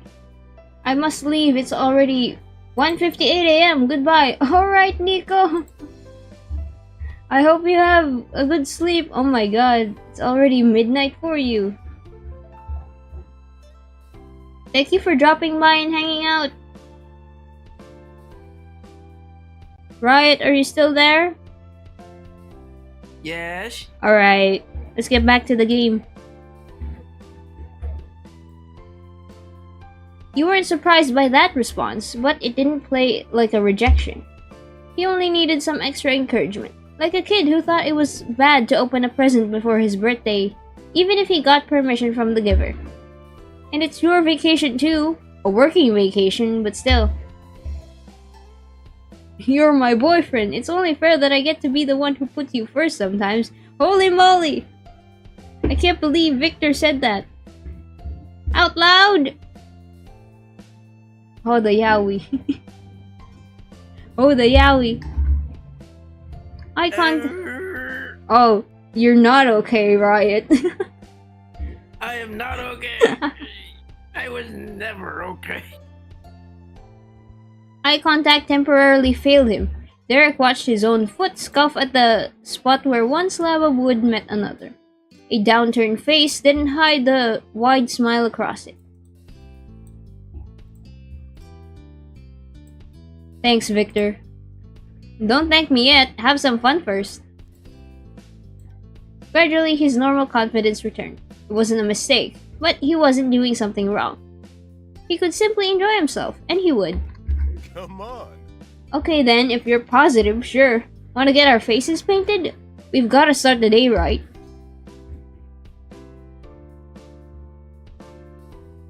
What do we say? I had a feeling you might say that. Yeah, wonderful idea. You definitely can. Do you want Thumbs up. face paint? You gave that a big thumbs up. Alright. Woo! Derek thrust his free hand ahead of you. It wasn't entirely in the right direction of the face painting style because you weren't facing that way, but you got the idea. Nice. I'm gonna get whatever I want. It could be anything. The sky's the limit. The cheer in his voice and the shimmer in his eyes was better than any thrill the boardwalk could have offered. You almost had to feel guilty yourself. He had done you another favor by allowing you to be the one who did him a favor. That tended to be the way it went. You weren't complaining about that particular dynamic. Hey, are you getting one? Are we getting face painting?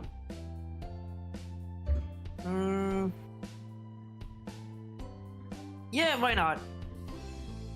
Of course. Let's do Cool. some face paint. With no time to lose any plan in mind, you and Derek went to the old face painting stand with the new artist. Welcome, I've got a free spot if you see something you like. The painter was far less glamorous than Xavier, but no less friendly, or worse at their job, if the new example photos were to be believed. They had their own flair in the strokes and choice of color. You ushered Derek onto the seat. It was his day, and for once he was going to go first. After you, he appreciatively obliged, strutted ahead, and hopped onto the raised chair. Derek had no embarrassment over being an adult at a face painting stall. It was nice to see. Oh, excellent! What can I get you?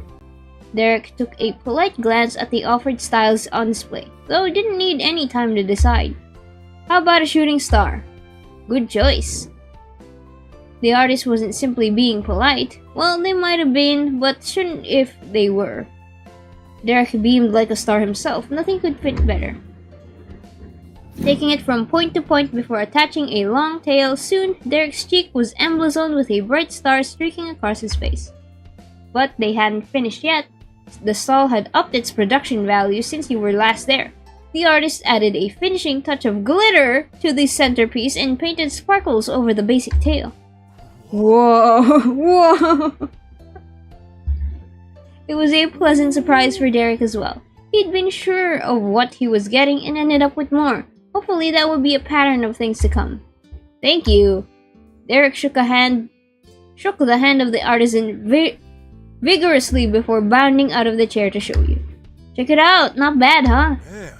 Honestly, I always thought the shooting star was the coolest. It has the most going on out of any of the options, but not exactly Nico's style. Yeah, the little star in his. Oh. It's a perfect fit. I think it's cool. You deserve a gold star.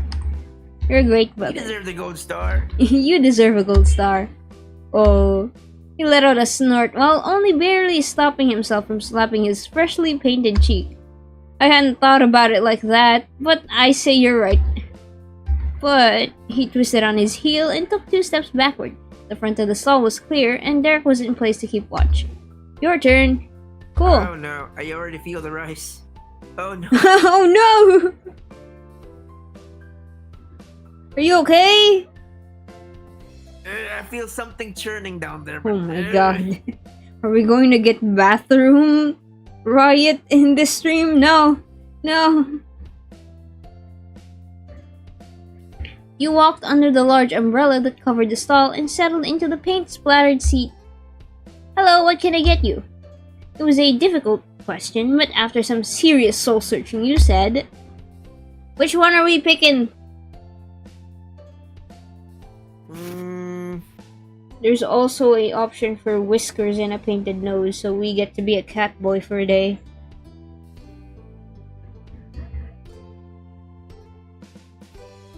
Wow. You know what? You're a dog, so I'm gonna be a cat.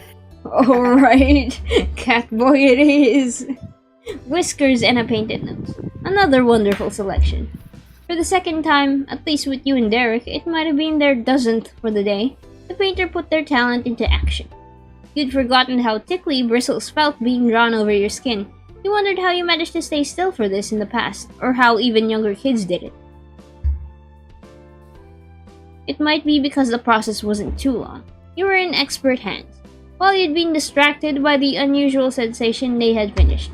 Your whiskers and a painted nose was topped up with a dash of glitter and the piece was complete. You smiled into the mirror, the artist angled at you. Thank you.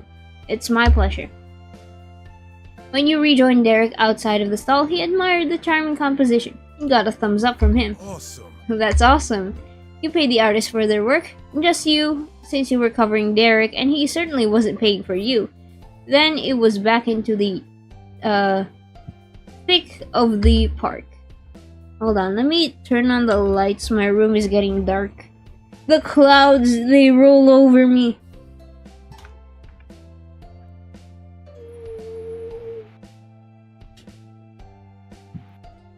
Oh, rain? You know what that means? Hello? Hello, I'm back. Yeah. Are you okay, Oh, Riot? I was gonna. Oh, Ray. You know what that means? Huh? Something about dark clouds or something. Oh yeah. It's getting cloudy where I am. Oh, actually, Oh, I thought it was like getting cloudy in the game. oh. Avriel, thank you for the follow. Hello.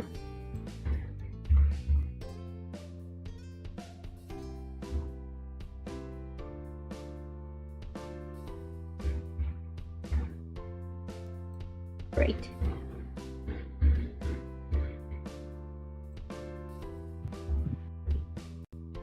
I think everything is good. Working. Right there. Pata pata. Hello! Welcome in. We are going on a date right now with Derek at the boardwalk. We just finished getting our faces painted. Good game, love our life. Yeah! Yeah. It's been a while since we're trying to finish the game right now. It's been Oh, God. I think- I'm gonna go to the bathroom real quick. all right. We started this run, this route, since last year. It kept getting delayed, so here we are. Haven't done the Derek or Baxter route, only the Cove route. Been a while. Yeah, I recommend all the routes. They're all really fun. We'll wait for Riot for a little bit, or do we continue without him? Yeah, he had to go to the bathroom because he ate bad rice. Praying for him. Hold on. Actually, I think my computer is going to keel over with two models, so I'm turning off this tiny one. All right, there.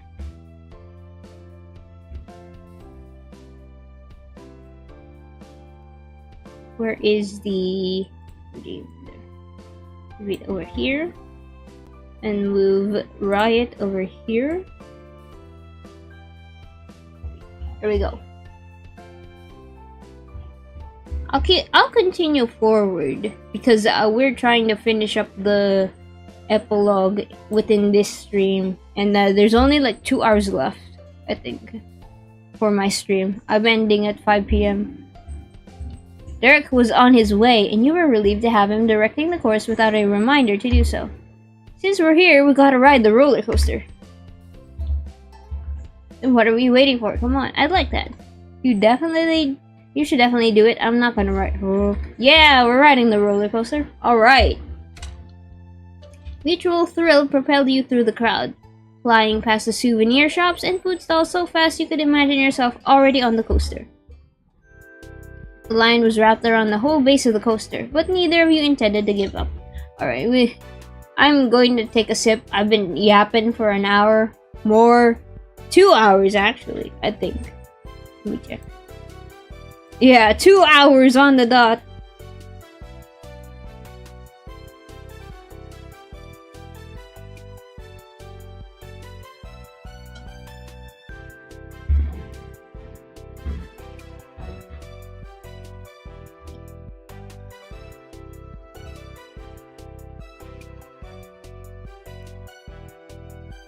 Okay. You could be patient for your reward. Though patient didn't mean calm. Derek restlessly bounced from heel to toe and repeatedly clasped and unclasped his hands, sometimes shaking his finger out. His behavior was more appropriate for someone about to jump into a big game they'd been training all their life for. But Derek had already gone through that kind of experience for real, so it was fitting for him. The thick row of people filed forward at a gradual pace. Derek shot out eager chatter when he got to move. He held onto his high spirits the whole time, and eventually you reached the boarding platform. Finally, the suspense of waiting to be on the ride was replaced with the anticipation of the drop. You'd gotten a middle spot in the roller coaster, though with a bias towards the front. It was good with Derek, and that was good with you. Together you piled in for the ride and closed the safety bar over your laps. A check of all cars was performed as usual, and when the clear was given, the wheels cranked ahead. It pulled higher and higher to the peak of the man-made wood mountain, until, without warning, the coaster careened over the other side. Derek hollered loud enough to hear over the shouts of everyone else, plus the clattering car and your teeth clattering in your head. You zoomed through twists and turns, being jostled around like you were tossed in a tumble dryer. And then it was over. You jerked forward when the car's speed decreased significantly at the last leg. Once the car cranked to a crawl and rolled into the station, you headed across to the exit on the other side, making sure not to leave anything behind. All the fellow riders went down the path in a group. Derek was out of breath and buzzing with energy. You were in a similar state. Yeah, oh, the adrenaline high. It's been a while since I've ridden a roller coaster. I don't think I have ridden a roller coaster. I was probably too short when I was young to ride any roller coaster. Probably am too short still. I don't know. What kind of rides can you join at 3 inches? 3 inches tall. What kind of rides can I go on? Hello, Riot! Welcome back! You just finished riding the roller coaster. How are you? Well, I feel like I just rode one. Are you okay?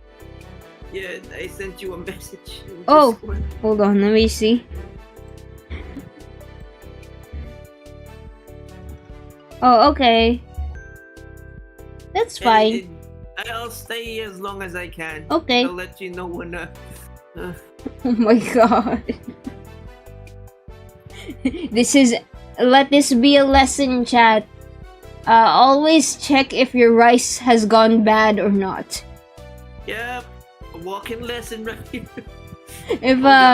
If you're suspicious of your rice, try to reheat it. If it's wet, throw it out. Try Throw it out or like reheat it. Yeah. But if it's like really wet and it smells funky, yeah, don't eat that. Don't eat that. Don't even reheat that. It's beyond safe. Yeah. Why did you just? Were you in a rush? Was that why? I was hungry. I have not eaten all day. You need to check your food though. But I was hungry. I didn't have breakfast yet. That What doesn't warrant Alright, getting I a get trip to the bathroom. Yeah. You wasted your food. It said, "Oh my that god." burp was horrendous. Oh. You have just recorded your horrendous burp on live television. Oh no. I tasted the rice. No! No! Alright, chat, if Riot leaves the stream, something happened to him. So we'll just wait until he comes back. Or well, we'll play through it and hear about him when he comes back. After ruffling his already completely tousled hair, Derek sighed happily. That was great! Yeah! He began to drift over the boards again, heading nowhere but encouraged forward by the tide of the park goers coming through. You couldn't remember when it happened, but your and Derek's hand found each other again. Your arms swung back and forth between you. He grinned over at you, as sweet as a mouthful of cotton candy. What do you want to do next? Wait, no, what do I want to do next, right? Good job. It's all up to you still. Derek and you joined in with the laughter filling the park. Force of habit. Don't worry, I can keep reminding you, it's Derek's day. Derek's day, huh? I like the sound of that. He cast his focus up to the sky. With his free hand, Derek traced the edges of his jaw, using his thumb and pointer finger. He's lost in thought. It reminded you of the way Mr. Suarez would stroke his beard thoughtfully and respectfully. Derek was missing the facial hair, but the effect was the same. What does Derek Suarez want to do? We've hit the roller coaster and face painting stall. I'm not huge on the refreshments here, honestly. They've got bikes and the scooters, but you can do that almost anywhere. On top of that, time's running out before we have to leave, so... Derek's gaze hesitantly returned to you. His train of thought reached the station, but he paused before unloading its contents. Could we ride the Ferris wheel? I could ride it myself, but that's not really the same. That's not any fun by yourself. His misgiving about the suggestion was obvious as soon as you heard what it was. Derek felt torn between truly doing what he wanted as you encouraged and not wanting to put you in a nerve-wracking situation. Right. Victor Orange Slice is afraid of heights, but apparently we can go on a roller coaster. The idea of being that high did send a twinge of fear through you, but you could do it for Derek.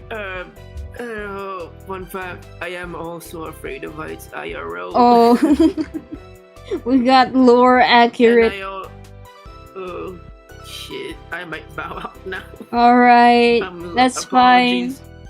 It's okay, right? We can continue this next week when I feel 100%, okay? And I haven't eaten bad rice. We will see. Alright. Take care, Riot. See y'all. See y'all. Continue this next week. I wanted to end it this. I wanted to finish today. Let's save. There's still like there's the talk at the Ferris wheel. There's also the family visit later. And then a final bit at the end. We're so close, chat. We're so close.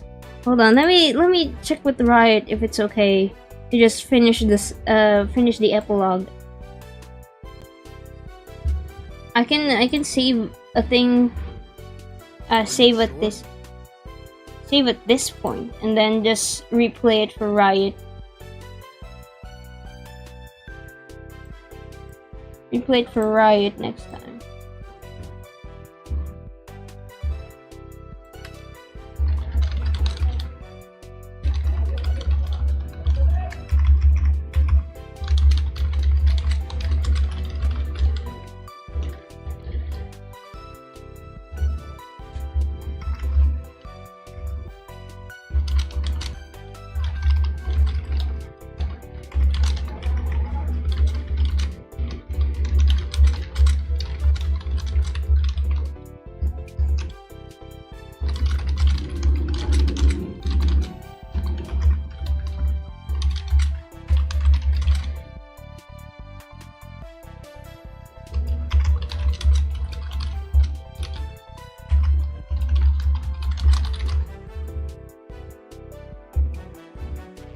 I drink before bed. Thank you for the hydrate, Ariel. I don't think I'm going to end yet. I'm still asking. Oh, alright. Riot gave me the go ahead. We can finish up the epilogue on this stream. We still got maybe an hour, 30 minutes left. Let's speedrun this. Because I really want to end I really want to complete the epilogue today.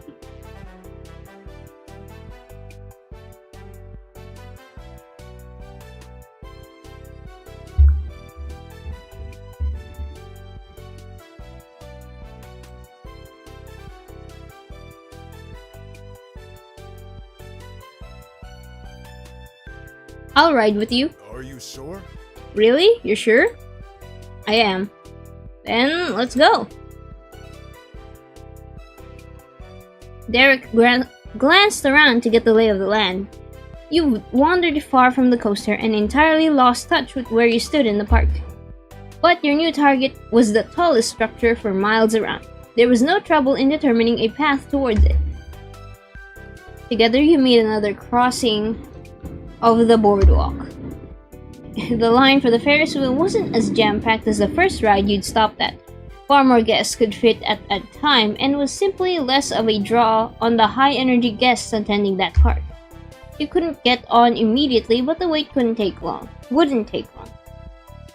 Derek's attitude standing there was in stark contrast to how he behaved on the creeping crawl to the coaster. His feet were firm on the ground. The ride attendee got the door for both of you. That didn't mean you couldn't add your own touch of cordialness. Please, you first. Thanks. How kind. He promptly climbed in. You carefully got up the 2 steps into the car after. Derek sat on the right bench, the same side he picked the last time you were there. I'm going to sit next to Derek. That's what Riot would have wanted. Derek squished his shoulder up around the sides of his face like a child in childlike excitement and welcomed you to the seat with a grin. I can't read today, chat. He put out an okay sign for the attendant. Then the employee closed the tiny elevated room. You were fully encased inside. It muffled the raucousness so much you could believe the entire world had suddenly faded away. Glancing out the window showed that all was well. I cannot read. The car parked forward and you lost your nerve to look outside. You lost all your nerve to look outside. A warm hand enveloped yours. It was nice. You and Derek were completely unreachable there. For the duration of the ride, it was only you and him. It was freeing in a way. Derek seemed to think so too, because it got him to talk without reservation. I know we didn't get to do all that much here. We're finishing up and the sun hasn't even started to set. But even still, this has been the best trip to the boardwalk I've had in years. He poked at a small chunk of glitter on his cheek that clumped together and stuck out from the rest. You're seriously great. I hope you know I really appreciate it. You're always looking out for me. You deserve to have someone spoil you. I'm happy to. I feel the same way about you. You deserve to have someone spoil you. Oh, the music cut out. The Ferris wheel continued to go round on its set, unchanging path. Always forward, never back. Even in the brightness of a summer day, a shadow fell on Derek's face. Well, you succeeded in making me happy. Is it alright to ask if you had fun too? I'm having a wonderful time. Cool. His gaze dropped, and his voice was low, heavy with the weight of emotional strain. It's always the Ferris wheel, huh? It's always the Ferris wheel. Thank you. Thanks to you, I finally got to feel like I did when I was a kid for a little while. That means a lot. That's what I've been chasing since I got there. The big park, all dark and empty. Derek's pained confession. The scene all flashed through your mind. His words rang out. How he felt he'd lost so much and could never get it back. Maybe it wasn't entirely true after all. The soft smile on his face was exactly the same as the boy you once knew. Hey, remember that time you stayed over at my place and we camped out in the living room? We talked about the future and our dreams. The Father's Day thing might have been more of a bombshell, but I haven't forgotten the rest of that adventure. Yeah, same. I had such grand plans a decade ago, huh? You were a lot more practical. Oh man. Now we're here and I have no idea what I'm doing. Derek pressed himself into the heavy metal wall behind the seat and slumped down on it. I bet my 13-year-old self would have demanded a refund if he called a psychic and they told him that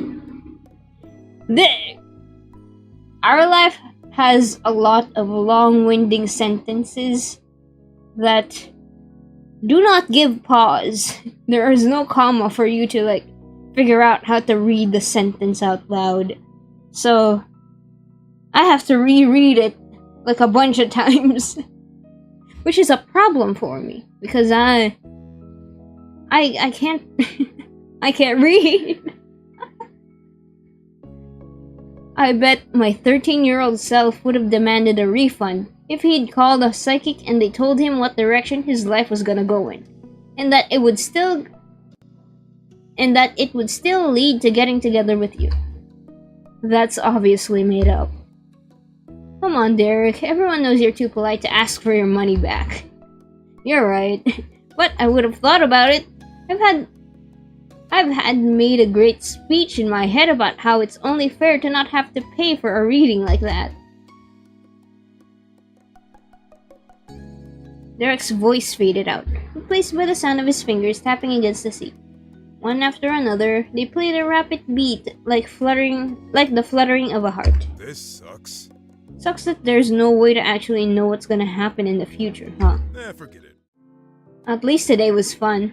A good break from having to be grown-ups. What was the voice line? Forget it. Forget it. Hold on. Sucks. Forget it. Oh my god, that's just a complete 180.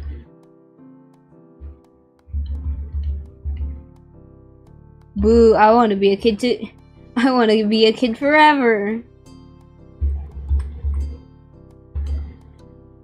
What would Victor Orange Slice say?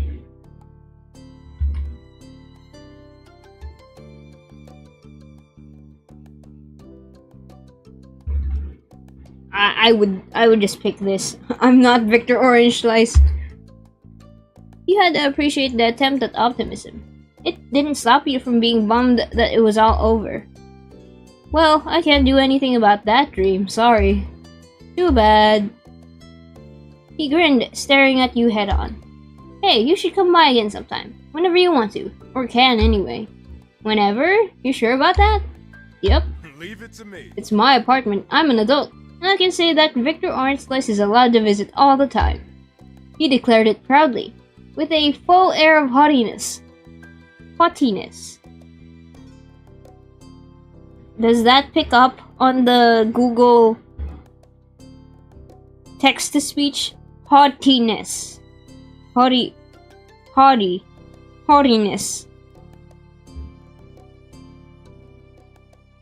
It's just haughty. Man. If his pitch had been a little higher, the statement would have been a fairly accurate imitation of Liz.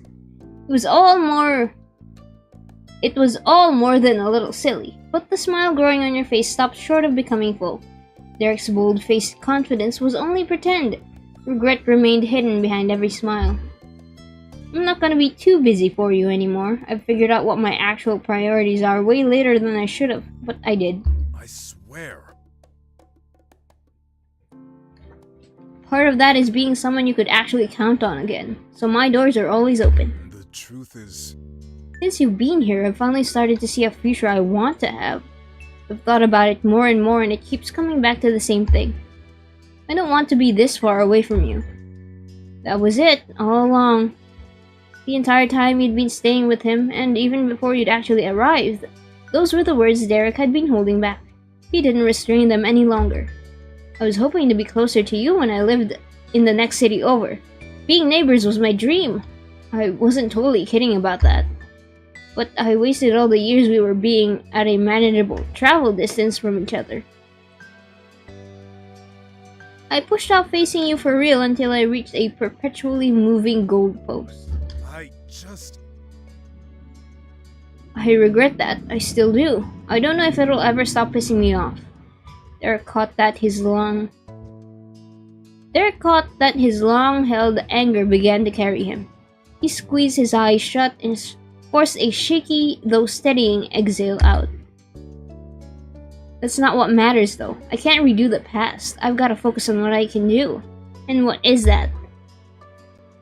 I could move. I could live next to you now. The clawing darkness of the past faded under the shining hope of a better tomorrow. Why not, right? It's not as if I'd be canceling any amazing plans. I gave up everything before you got here. What? What? You gave up everything? For a little Victor Orange Slice? So this would be the best time for it. I don't have to renew my lease, and the career ideas I do have would come with me. I can start them somewhere else. Or, I know you're with Ko, but if you've been wanting to come back to this area for more than a vacation, I could keep the apartment and you could move in. Right, we were rooming with Ko. Maybe he'd want to move closer too, but I'd be up for whatever you are. We could be there for each other day by day.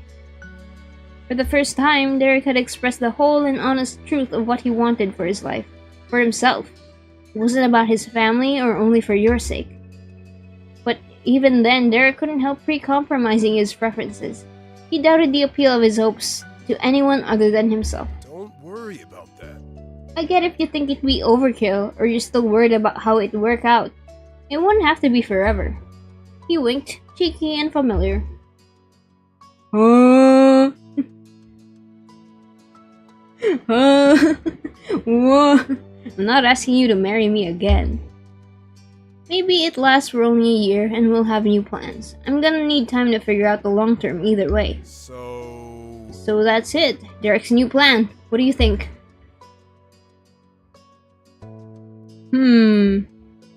Do we have him move out? Or do we live with him? Chat, what do we pick? What would Riot pick? I think he would live with Derek.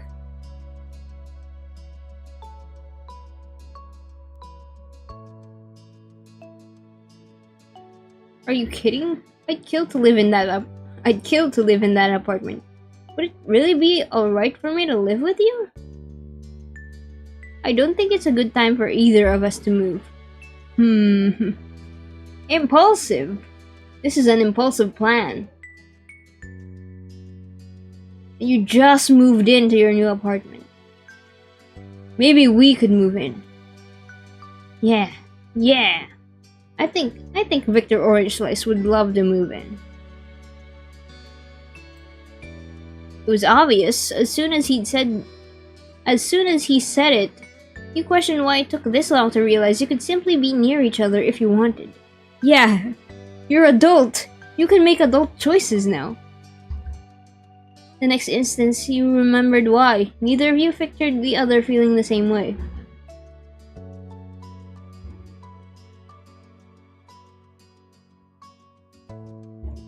Let me take a drink of water.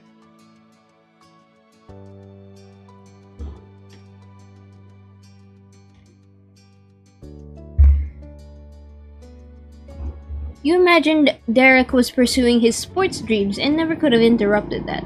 He saw himself as unworthy of others' acceptance until an abstract level of success was attained. But those days were both behind you. Were behind both of you. The answer you gave and the dazzling smile it gave Derek was proof of it. Really? Really? He nodded with complete resolve. There wasn't any need for doubt. Absolutely, Derek Suarez. Woo! His hand shot up as he whooped a victorious cheer. Unfortunately, the Ferris wheel car wasn't built for that kind of celebration. His fist cracked directly against the metal ceiling of the cabin. Ow! Ow! But he laughed heartily, shaking off his smarting knuckles. Nothing was gonna bring him down. He started to ramble off moving logistics and preparations that need to be made. Informing the landlord that there'd be another occupant was paramount, but he was positive she wouldn't mind, and you'd be able to keep that key he'd given you from the start, of course. It was dry, grown-up responsibility stuff, yet it sparked more excitement in you than any amusement park could have. Derek was able to rein in the frenzied babbling long enough to extend a hand towards you intently. You understood what he meant by that. We shake on it. Yeah, we shake on it. Like the deal we made 10 years ago, we shake on it. The place, the time of day, the terms. So much of the situation was entirely different from the first time Derek had made you an offer, but the feelings behind it remained the same. An earnest desire to not be separated. We shook hands! This is a deal. Deal sealed. You took hold of one another securely and shook. It's a deal. It's a deal. Deal. Wow. He slowly let you go before staring down at his hand in wide-eyed disbelief. As if it wasn't his. But it was.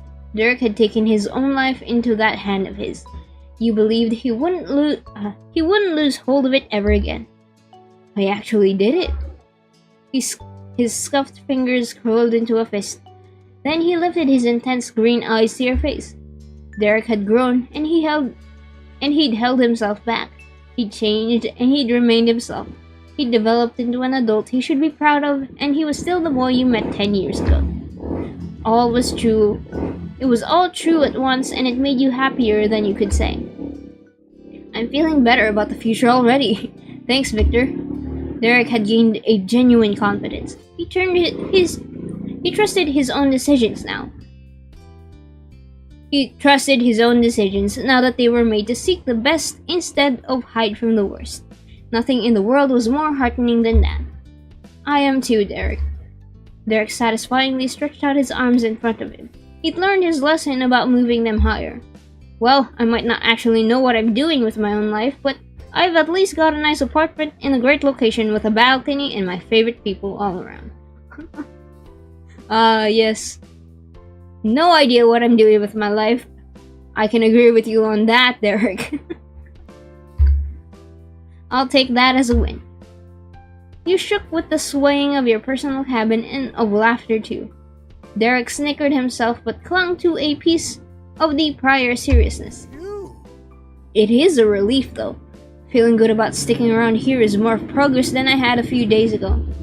And 23 is not that old. There's plenty of time left to work it out.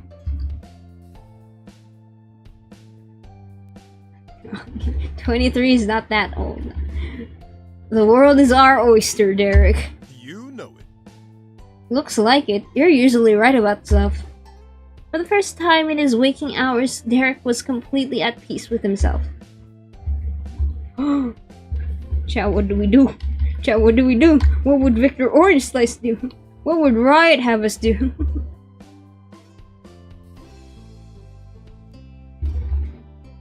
Let's hug. Your arms compressed his body tight. He draped a heavy arm over you like a heated blanket. Derek was there with you, and you're with him. For that you were grateful. Well... Hey, Victor? His voice was a gentle whisper. It was as if you were still laying on the couch, half asleep, and lost in nothing more than a dream. Does this count as our second date? No. Yes? I don't know. You pick. It's Derek's day. You pick. He rubbed a cheek against yours, regardless of the paint smeared over his... No. Cheek rubs. Snickers slipped through his lips. Derek had no care for the damage that might befall the art. I'd say we're doing pretty good at this relationship thing. Me too, Derek. Congrats. Another good idea to add to the list. Your spirits had flown straight to the moon like a pair of shooting stars, though physically you were still in the gently drifting cabin, and disposition was on the decline. The ride came to its end. You were ready for that, and whatever else you'd inevitably face. You had a teammate at your side to tackle life's challenges with. Oh man, a proposal at the Ferris wheel, damn! When your cabin arrived at the bottom, you took your turn to dismount. At the same attendant gestured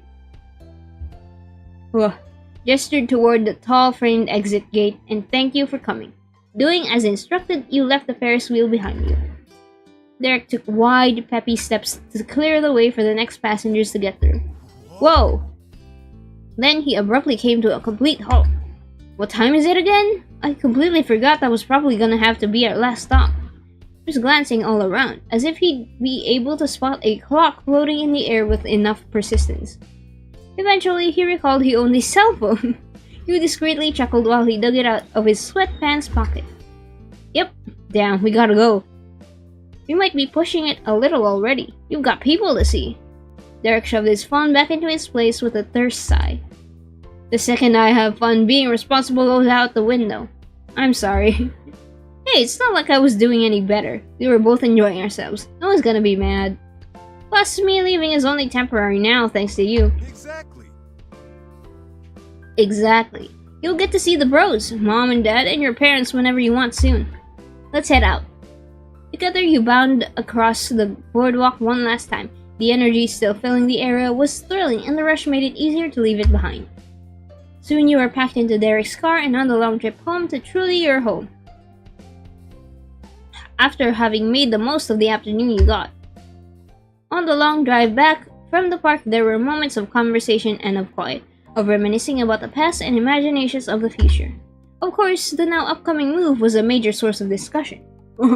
We just decided on that. Like, really, we haven't even told Cove yet.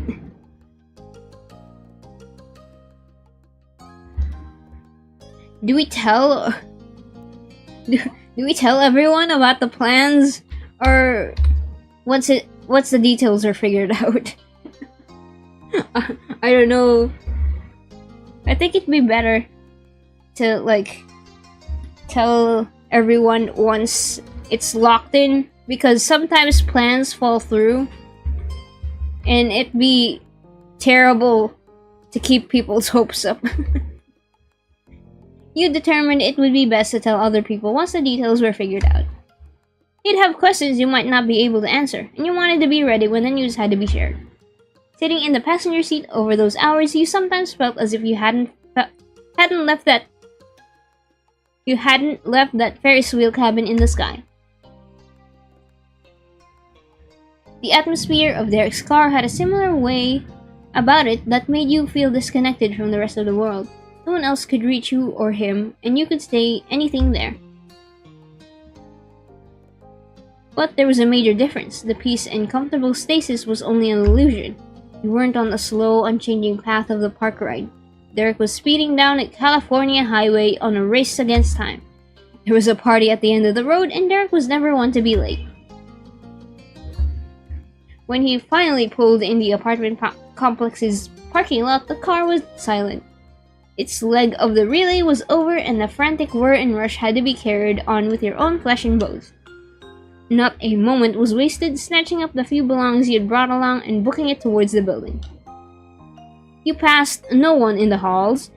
Derek had his key in hand already, prepared to unlock the door, and when it was swung open, you saw the living room you'd grown so accustomed to empty. The space was untouched since you'd left early in that morning, at least as far as you could remember, but Derek didn't celebrate an early victory. He put a finger to his lips and made a show of checking behind the couch and around the kitchen counter, just to make certain his family hadn't used their spare keys to prepare another surprise. You trailed behind Derek step for step as he dramatically skulked about his own house. You checked around a corner and you tried to get a look over his broad shoulders to see too. Nicholas and Liz could absolutely not be trusted. If they came by the apartment and found you and Derek gone, they would almost certainly play the same joke twice. However, they hadn't gotten that chance. Derek stood tall and concluded his inspection with that revelation. We've done it, no one's here. We spent the whole day out and still beat them. With a cheer, he fully relished the victory now that it was truly assured. Man, A boardwalk date with Victor, being on time, and getting to see a family before the day's over? Things really are going my way, huh? It's perfect. Alright, sir. Derek saying the day was perfect made it so for you too. After a lifetime of compromises and sacrifices, you were proud to see him get exactly what he wanted. It was more than a little thrilling that a significant part of what he wanted was you. Oh.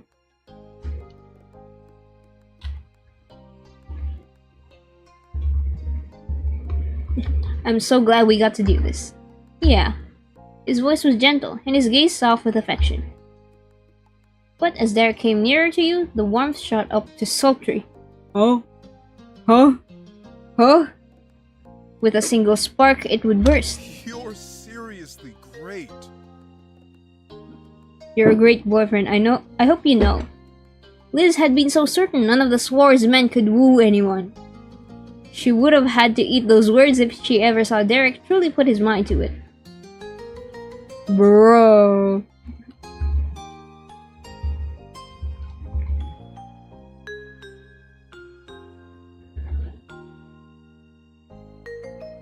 Damn, damn. What are these options? The first three options, holy moly.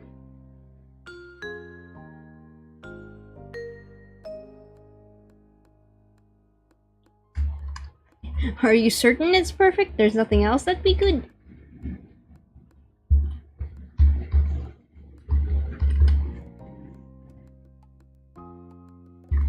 Let's be a little cheeky. Victor Orange Slice can be cheeky. It was only fair to flirt back a little with how strong he was coming on. Yet the reply made his lips squirt.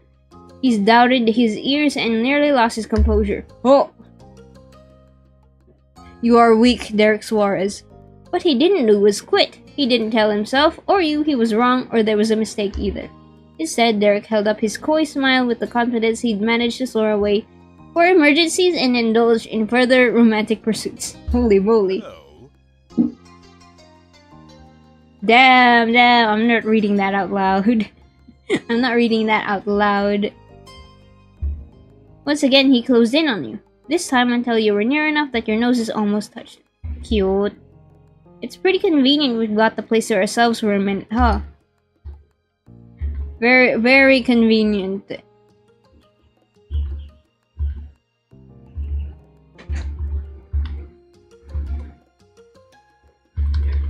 Very convenient. Derek had played it very cool, but in that instance he lit right up, aglow from head to toe. He threaded his fingers through yours and gripped tight. The hand was...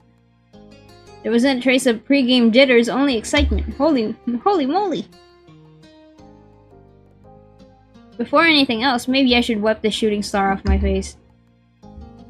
You snorted a laugh like you were your mom. That was not exactly a romantic thing to bring up now, however, it was fittingly practical and Derek-esque. Leave it, it's cute. It had to go. I take it you're not keeping the whiskers and a painted nose. Hello, Sen! How are you? We're romancing Derek Suarez from the hit game Our Life Beginnings and Always. Currently, it's getting a little spicy. Let's get to it. It's only fair you're giving up your star. Wait, what?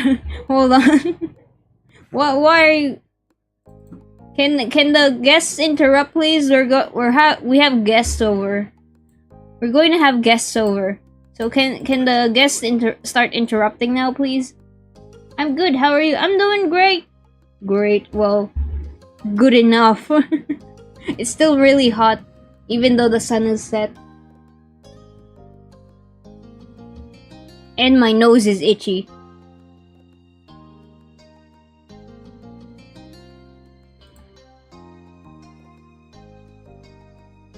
Alright, actually, let's stay focused. We've got guests coming soon. That does sound like the responsible thing. It also sucks. Oh well.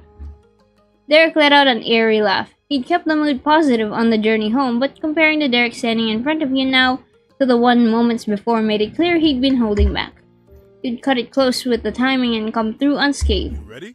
I mean, I bet they're gonna be here any second. Are you sick of my family yet? Nope, but maybe they're getting tired of me. No way, they love you. You knew it was true. Not only because Derek didn't lie, but because you'd been through enough together to believe in the strength of your relationship with them. It warmed your heart.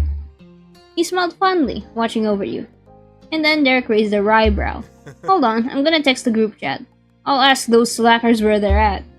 Taking out his phone and putting on a faux high and mighty air, he narrated aloud the words punched into the screen. Sup, when are you planning on coming over? Me and Victor have been waiting. Oh yeah, we've been waiting a whole 3 minutes. Tell them we've been so sad and lonely.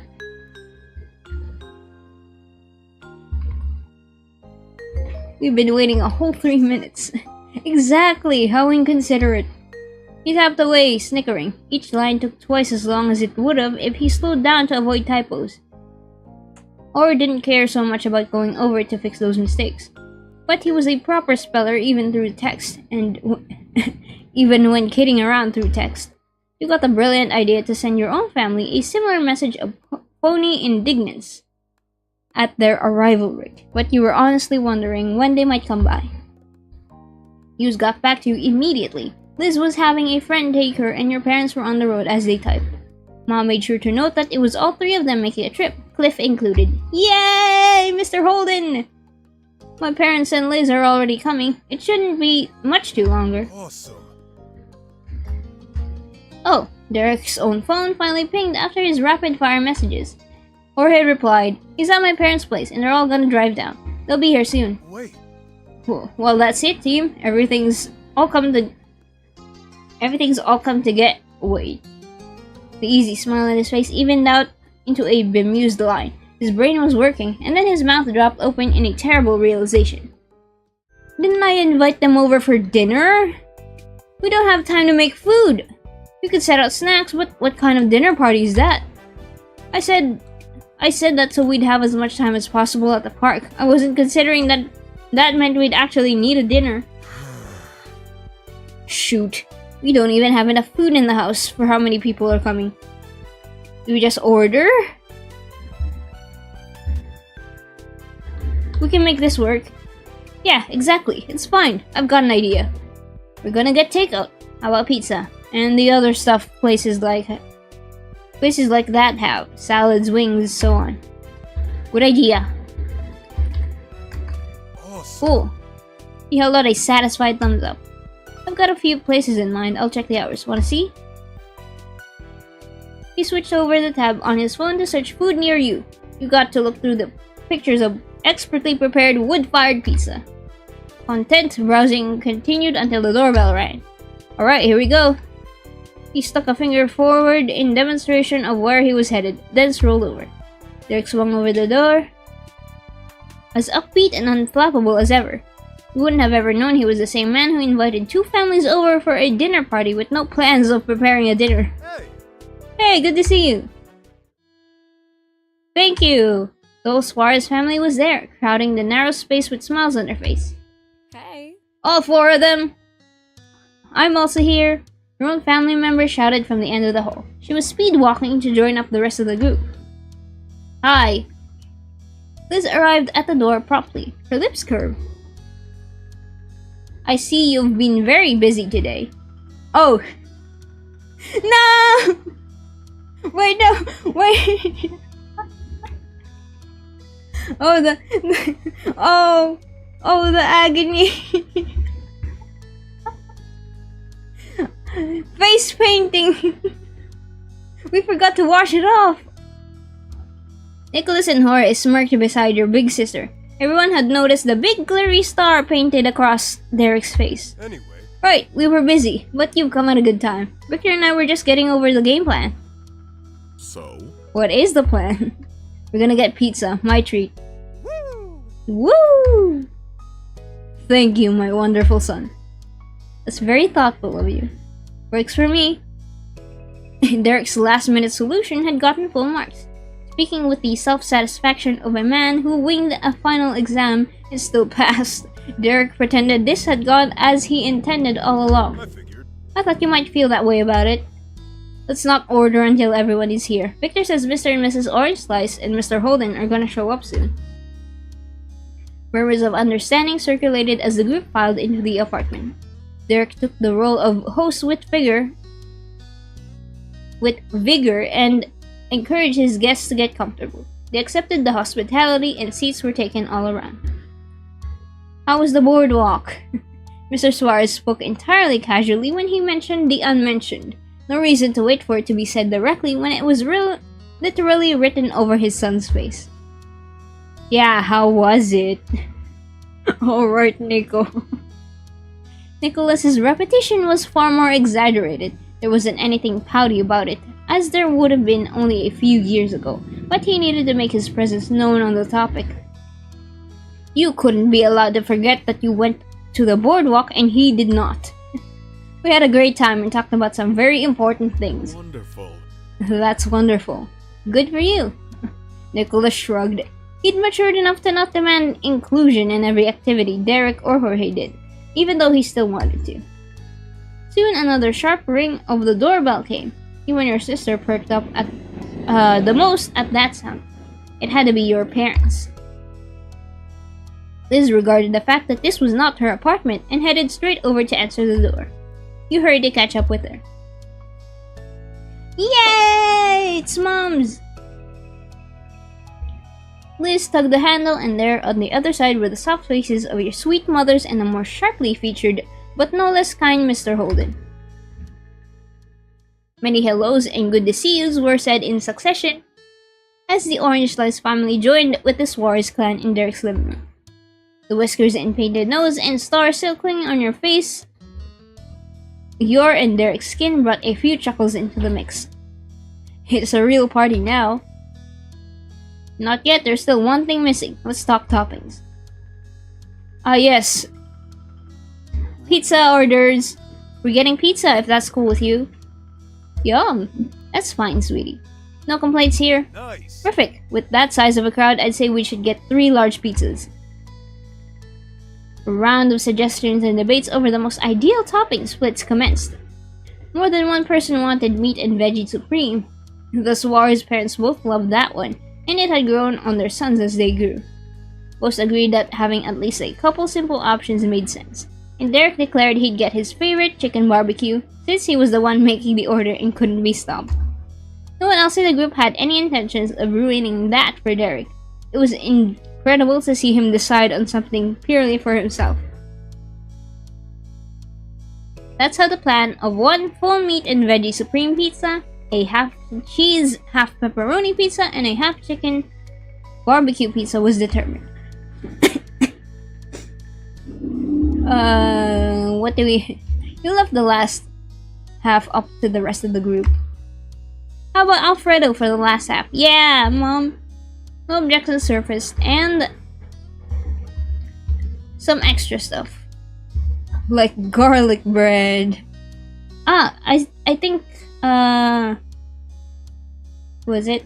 Liz is a vegetarian, right? So let's get her a salad.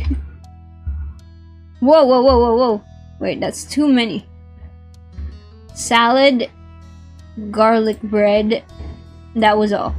We can have water. We need to stay healthy.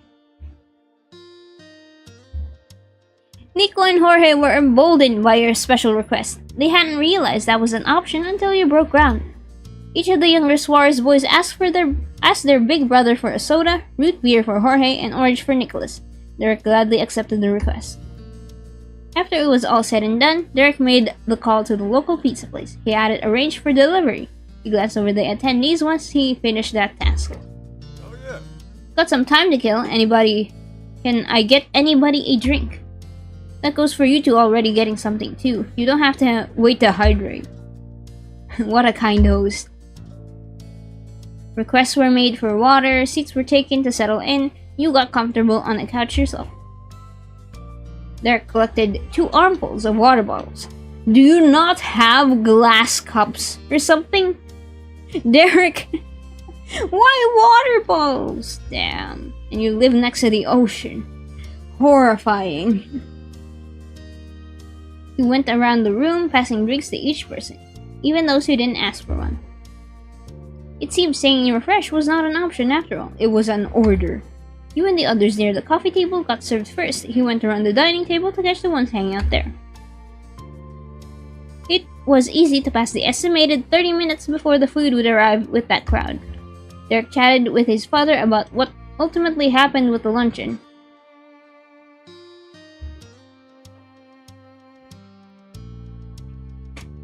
Mr. Suarez said he was good and attended himself. Alone, he added, for Mr. Holden's sake. Oh, whoa. The ditcher would not repent.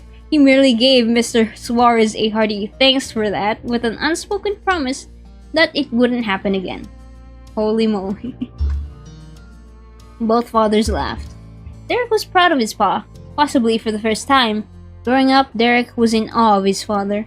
Any accomplishment... I can't talk anymore. Any accomplishment was a foregone conclusion. It was only recently that Derek could see his dad's humanity and that, as another mere mortal, he too worked hard to achieve what he did. Then everything was put on hold when, for the third time, the doorbell rang. "Dinner's here!" Nicholas made a beeline to the door, his two older brothers at his heels. They gathered all the spoils from the delivery driver, gave a polite thanks, and promptly closed the apartment up again. Water.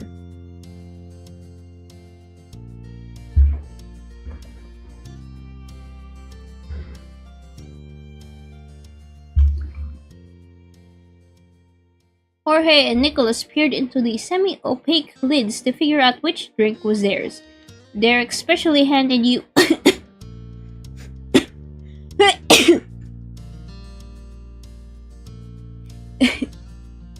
Derek especially handed you the stuff you got for yourself. The feast was laid out on the counter, savory, steamy, and very cheesy. Derek stood between the guests and the meal to make a declaration. Alright. Alright everyone, in my house, instead of the youngest going first, the oldest do. Good. Ah yes, respect your elders. How kind. I can't believe I'm considered an elder. How'd I get so old? Mom and Ma offered comfort and condolences. They'd been members of the club for many a year. All the grown-ups filed through as a big group. At that point in their lives, determining who was truly the oldest of the old wasn't worth the trouble. When they picked over the cream of the crop, Liz made a clean sweep all on her own. You and Derek went together next, followed by Jorge. Finally, Nicholas's turn came. His mouth was hooked in an amused bend.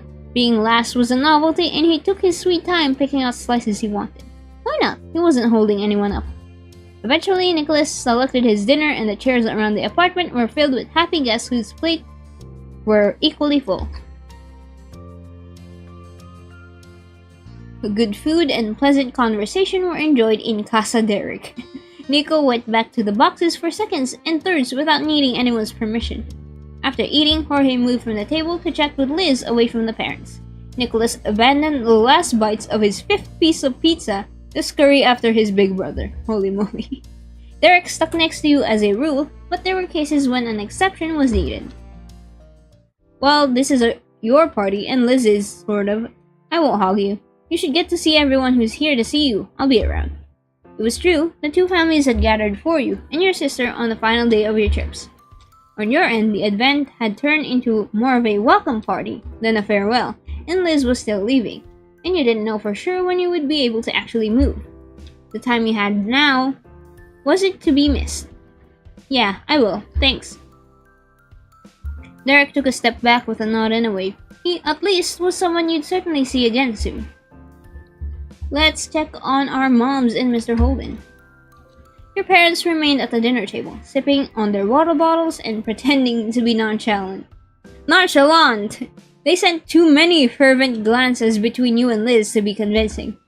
Hello, sweetie. Hey. Hey, welcome over. How are you? What's happening? Hi, I just wanted to see how you were doing. We're great. How sweet. We've been having a wonderful time. I know this trip was for you and Derek, but I'm still grateful Pam and I could be here a little. Ma wrapped an arm around Mom with a light chuckle. Mom leaned her head gently into her wife and they both beamed. Ah yes, the two wives and the surrogate father. Surrogate father.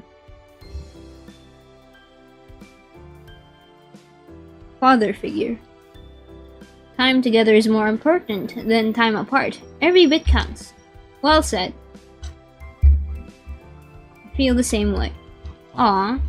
Great minds think alike. Mom brought you into the embrace along with Ma. Your parents held you tight for another minute before letting you go. Like Derek before them, they didn't intend to monopolize you forever. You left them to their own amazing company and drifted back towards the front of the living room. Let's go to see Mr. and Mrs. Spars. Derek's parents were contentedly sitting together on the couch, watching. The scene of their children and friends gathered together in one place was a rare joy. But when you approached, Mr. Suarez perked up from his peaceful reverie. He squished against the missus, patting the freed spot on the cushion. Mrs. Suarez had to physically support her husband in the invitation by catching his shoulder, otherwise he would have toppled right over onto her lap. She laughed over the dramatic infringement on her personal space. You took the provided seat. After all the effort they took in order to make that available, you couldn't reject the hospitality. You popped down onto the pre-warmed cushion. Ah yes. The nicely warmed cushion. Mrs. Suarez looked past the man draped over her as if he was not currently attached at the hip and made eye contact with you. I hope you've enjoyed your big city vacation, Victor. I definitely did. Glad to hear it. As the pleasantries faded off, the Suarez spouses shared a meaningful glance with each other. The weight of the occasion hadn't been forgotten. Well, while we've got you here, there's something I want to say. Did you know Gregorio and I met at a similar age as you and Derek? Technically. Oh? Your childhood sweethearts? Mrs. Suarez patted her husband's leg unconsciously, while the gleam of a storyteller sparkled in her eyes. We attended the same high school at, 14 or so? High school sweethearts. Though we never landed on the other's radar until senior year. He and I shared a class here and there. We did not run in the same social circles or have similar extracurricular pursuits. I almost missed her. Can you believe that? I cannot. What would I have done with my life then? Sometimes I wonder. Perhaps you'd be living in a mansion somewhere in the hills. Well then. Is that so? Is it a worse fate than... It is a worse fate than I feared. The longtime couple tittered and smiled rosily over one another. Meanwhile, you leaned in closer, ears perked. The topic intrigued you. How had Derek's parents come together? You didn't interrupt in order to ask. You knew with certainty that Mrs. Suarez would explain without prompting, and she did. You see, Victor, Mr. Suarez was a well-meaning man. Is a well-meaning man. But when he gets a lot of compliments, he believes them. There's no end to how big his head can get. Derek may have mentioned this to you, but Rio, as he was called in the glory days, was on the football team. The words football team were said with mocking exaggeration, as though she could stop the explanation there. It was obvious where this was going.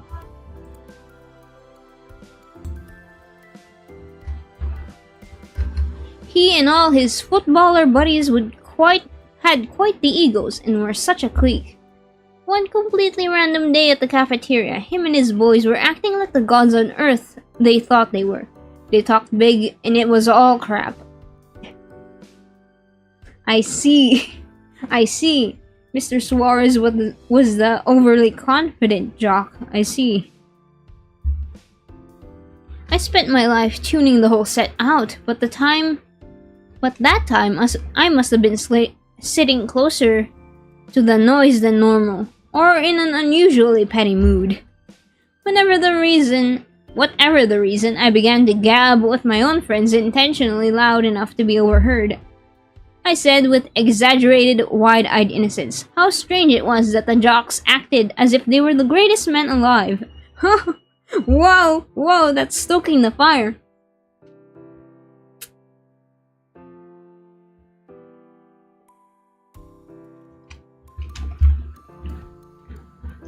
How did they come to such a conclusion when they've seemingly never spoken to a single person outside of their team? What do they know about who's better at anyone else? Holding her arms and bouncing her shoulders, Mrs. Suarez still felt self-satisfied over that one decades later. The team noticed me then, and mostly gave me the stink eye, except for one who I could only describe as befuddled. I continued on, pretending I had no idea what was happening at the next table over. We were having plenty of fun on our side of the crowd, until all of my friends were dead quiet. That got me to check again. One of the footballers had come over. He was built like a board brick. Though his face was anything but hardened, Too goofy and almost boyish for that. It was Rio, the linebacker, of course. He leaned over the table and said in his low, somehow booming voice, "What do you think of me? Am I not great to you?" Seriously? Irene and you were suddenly peers, sharing a fluster over the brashness of some strange football man. You stuck a glance at the star of that scene. He was playing as naive as Mrs. Suarez had all those years ago, listening quietly and twiddling his thumbs. Yes, I couldn't believe it. I wasn't expecting any of them to actually care about my opinion.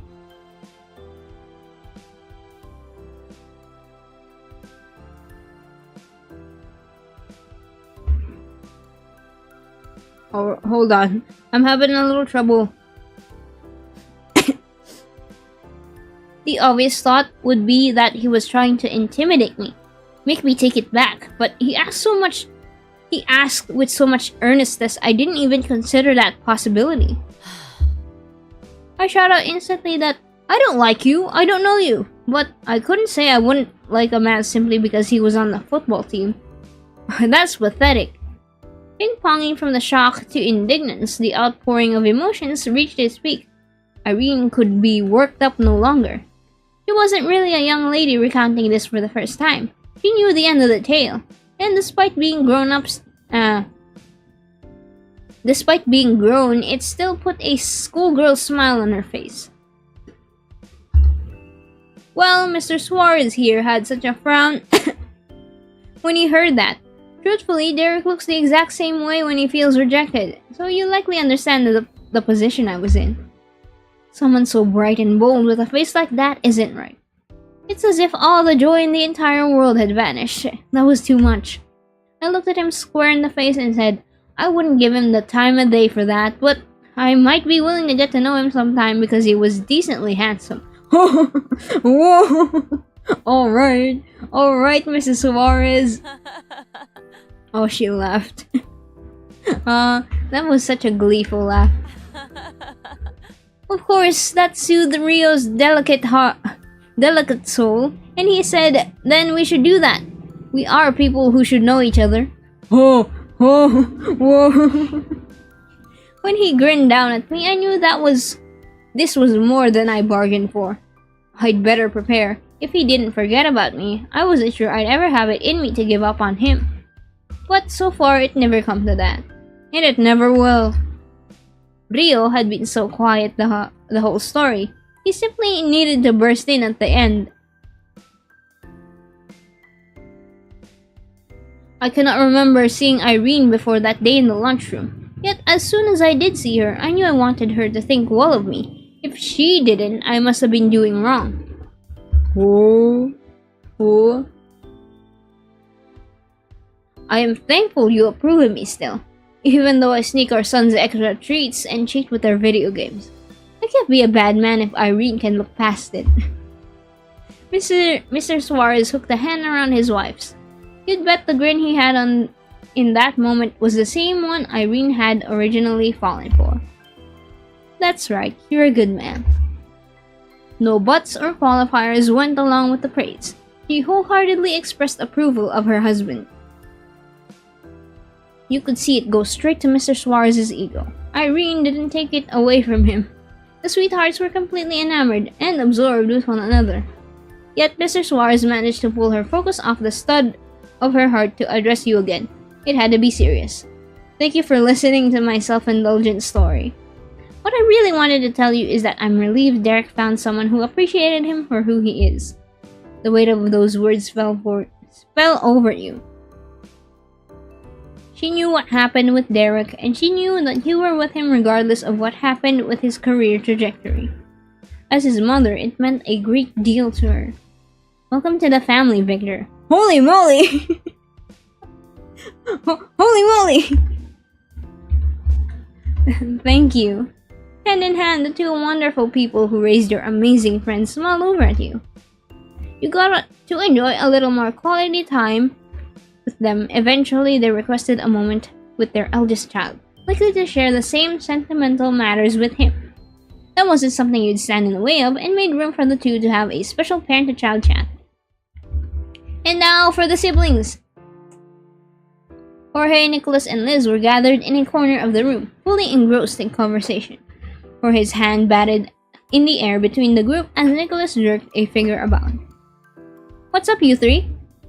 They were welcomed by the circle with friendly smiles. Jorge folded his arms and switched from one explanation to another. Liz was giving something to the effect of a recap to Liz. While talking about the trip, we realized she's yet to hear about our new interesting acquaintance she was being filled in on.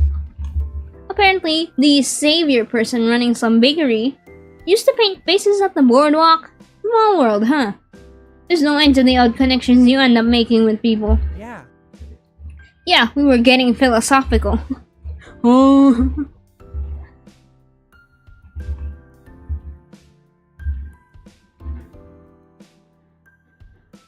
We also connected with that psychic who knew Shiloh. That was weirder. Yeah, it's almost as weird as meeting the dancer kid again. Oh. I'm looking forward to see who else we'll meet in the future. So am I. Hopefully one of those people will be Nova, right, Jorge? Oh, oh.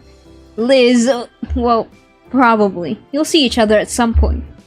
Your sister was satisfied, snickering into her palm. Besides all that, I have to say, I'm surprised Nicholas was the one who reconnected with Xavier. Oh, wouldn't he struggle to recognize them? You know, considering the fact he was asleep the entire day. I fell asleep after I got my face painted, thanks.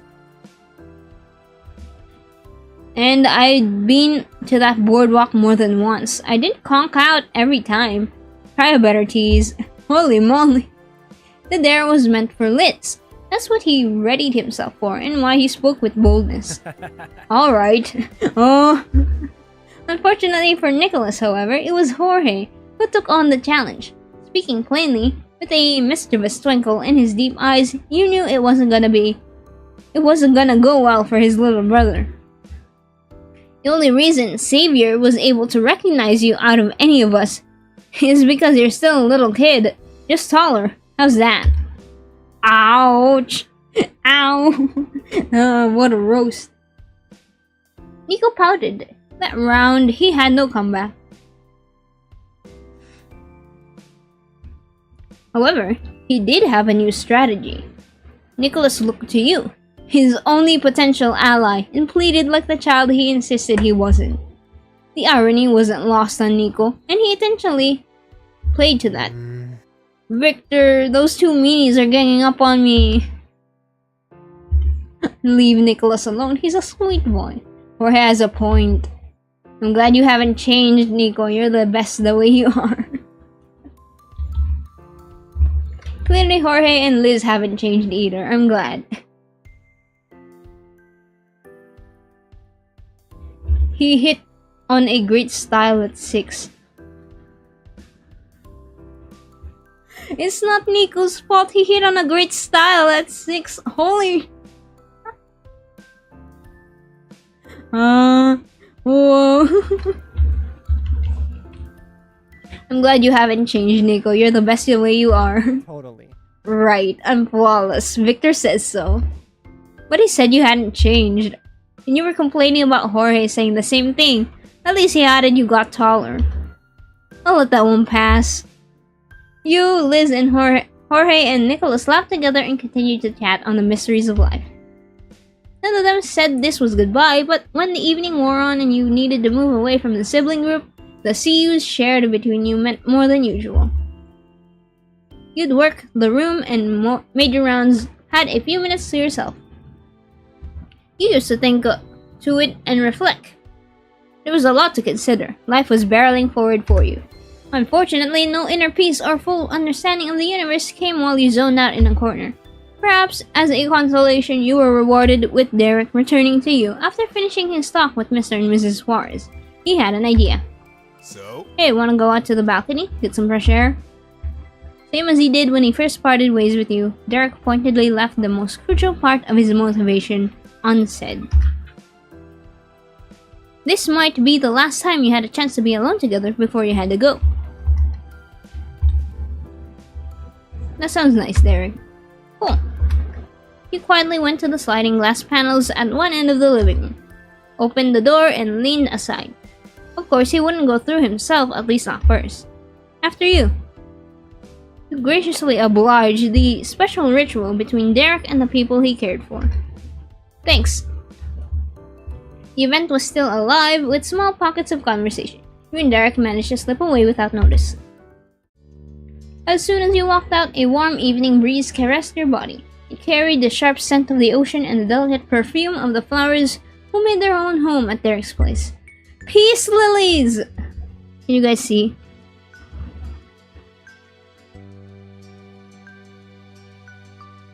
Look at that!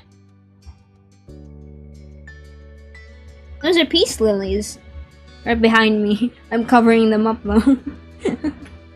Derek ignored the one lonely chair at the veranda and rested up against the rail, exactly as he did the first time. On the horizon, the sea gleamed like molten gold encasing a city of silver. Let's stand near him. I do not want to lean on the railing. In that moment, it felt right.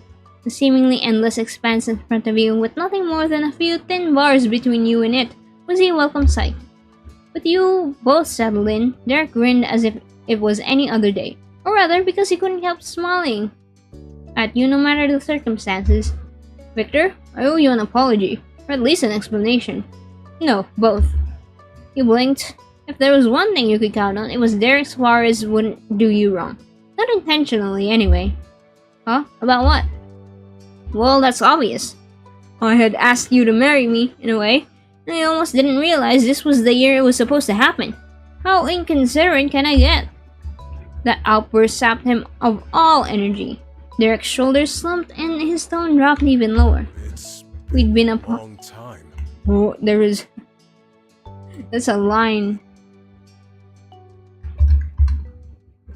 It's been a long time.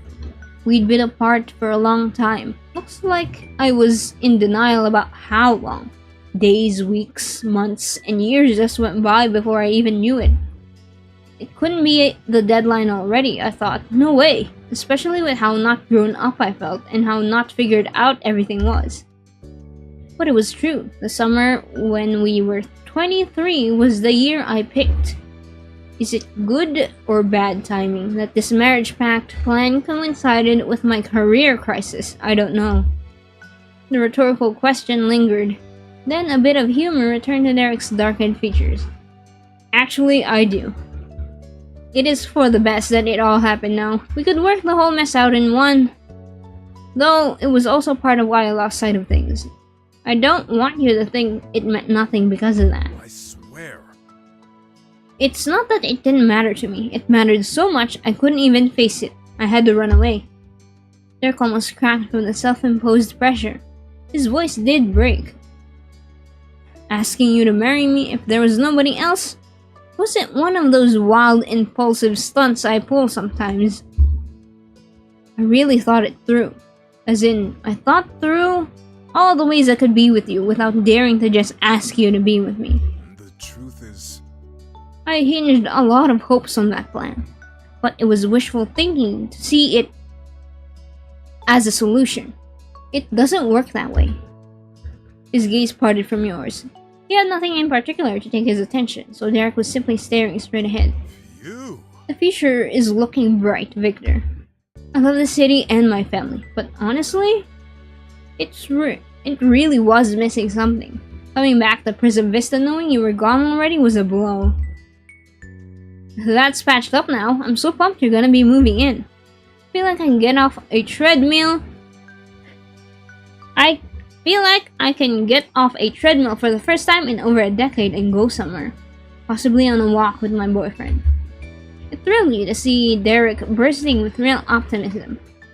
Not simply wanting and hoping that it would be okay in the face of fears, but having certainty that it would be good. You'd both embrace that what was coming next with open arms. Here's to us, Derek. To us. His heavy arm wrapped around your shoulders. He curled it in, bringing you closer towards him. You snuggled against each other. Your hands found their way over him, and you held tight. It squeezed a breathy laugh out of Derek.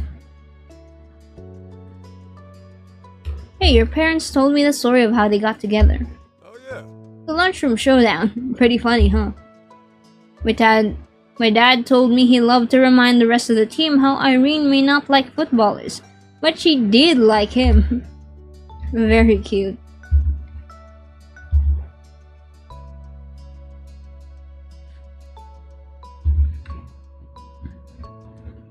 That's good, but it doesn't beat your marriage pact. It's the height of romantic hijinks. Thanks? You know, if I ever have a team again, I'll be sure to tell them how Victor liked me before I made it. Or I can tell my future coworkers, whoever. Perfect. You and your darling boyfriend remain snug together, cuddly and adoring to a degree that would certainly be embarrassing to outsiders. If there were any around. Then a swooping sound snatched your attention away from Derek. The door had been opened. The youngest son skipped in as if invited, and the middle child followed after. Jorge was less cheeky, but equally unrepentant. Hi Derek, hi Victor. Hello. What's going on? Derek flung his head back in a groan. He let go of you with all the begrudging frustration of a teen boy caught canoodling under the bleachers by the teacher. Not again. There's no privacy anywhere, not even in my own house. Hey. Hey. Nicholas handled that childish display with unearned airs of maturity. His poise was tall, and he caught an accusing finger through the air. You're the one who invited us over. You want to be alone with Victor, why did you throw a party with several other people? That was a strong point, or still for Derek, Jorge had an even better one. Honestly confused by his big brother's reaction, he plainly stated a key consideration. This whole side of the apartment is glass. We can see everything happening without opening the door. Coming over feels more polite to me than watching from the inside. At that, Derek snorted and laughed. He was less ashamed of what you were doing than Nicholas was for interrupting it. I see how it is. Fine, it made sense to get together one more time before he left. But I'm regretting being so reasonable now. Hold on, let me drink.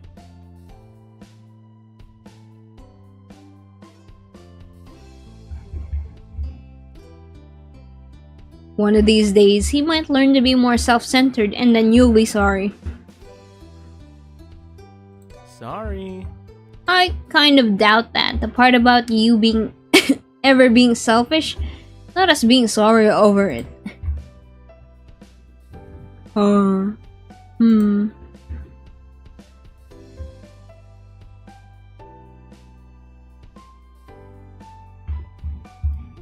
Yeah, sorry bro, that's not happening.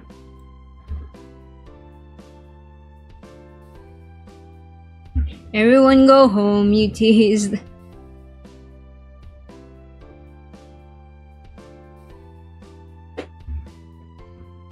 You could have at least knocked. Damn, party pooper. No, I'm with Derek. Party's over, everyone go home. Now that sounds like a plan. Oh. No! We're sorry, Derek and Victor. But that couldn't be the end of it. Trouble came in threes. Your own sibling appeared from behind. She leaned against the doorway, leering at the scene. Romancing out in the open while all your siblings and parents were right there? I had no idea the two of you were so indulgent. One rotten apple spoiled the rest. Nicholas and Jorge had originally barged in with the pure intentions of being with you. Now they were snickering over Liz's jabs at your and Derek's expense.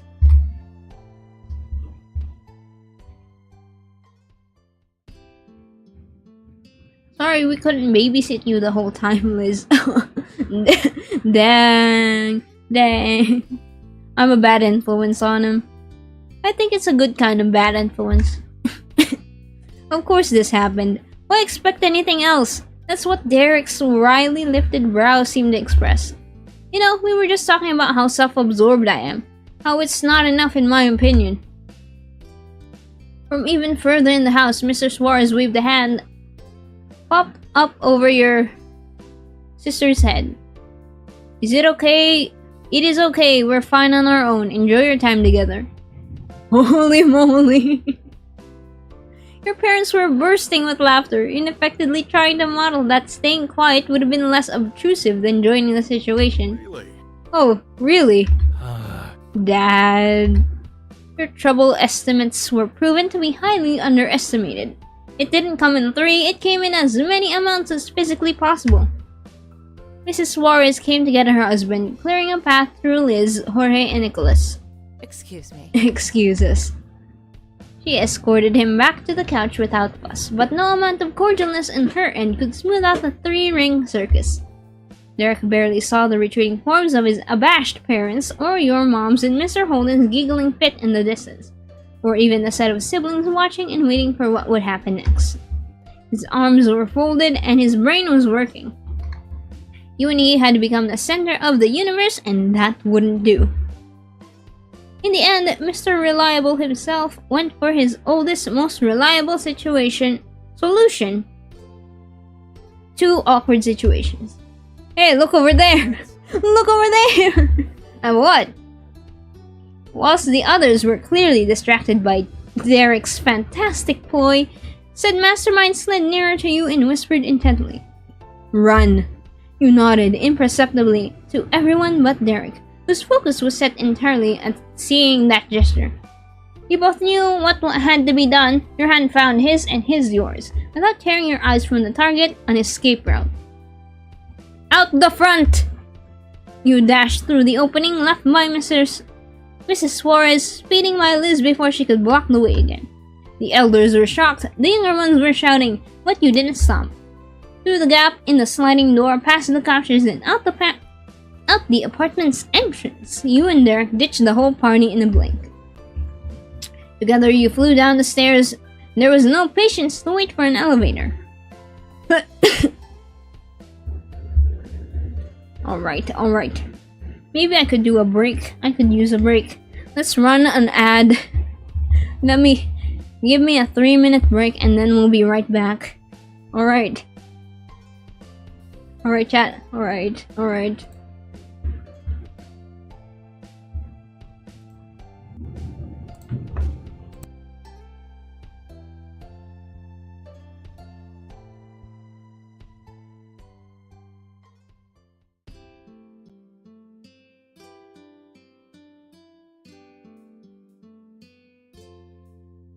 Actually, I need a toilet break. Be right back.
Just in time. I came back just in time. We're still taking a little bit of a break since my throat's still not ready. But hey, welcome back from the ads.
Okay. I think I can continue now. I think. But yeah.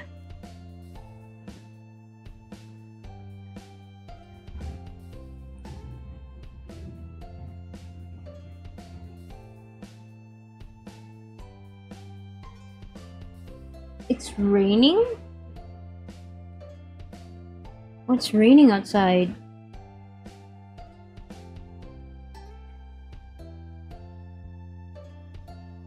Alright. Okay, back to the game. Once on ground level, you exploded through the last set of doors in your path and onto the sidewalk, leaving laughter and joy in your wake.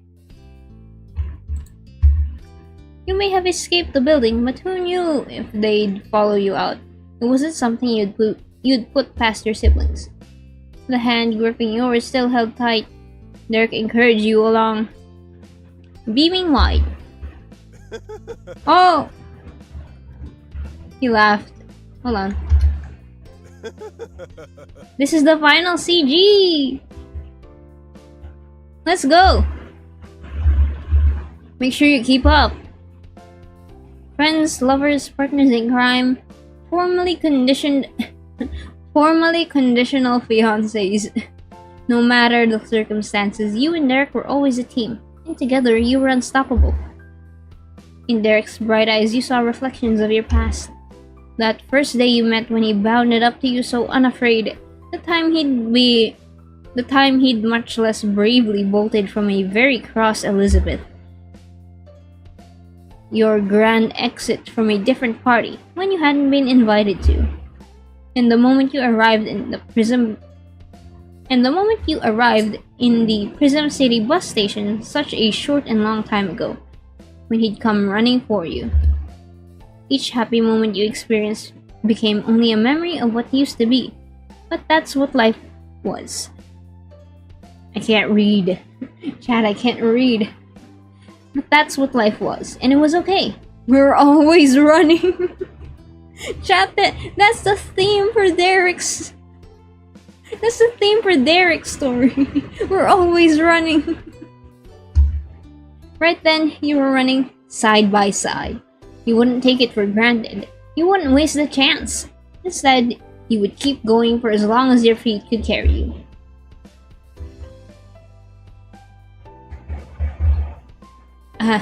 As it should be, you and Derek took another step forward, and then another.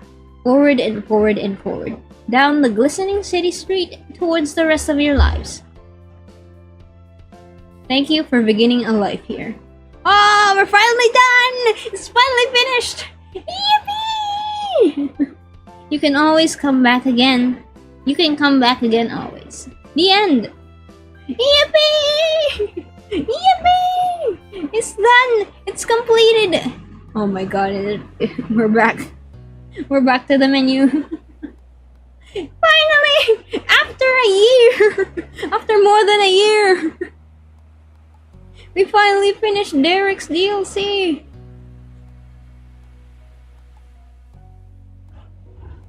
Yeah!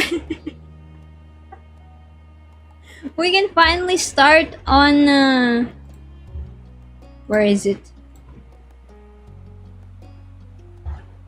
On Baxter's which one was it? Baxter's epilogue.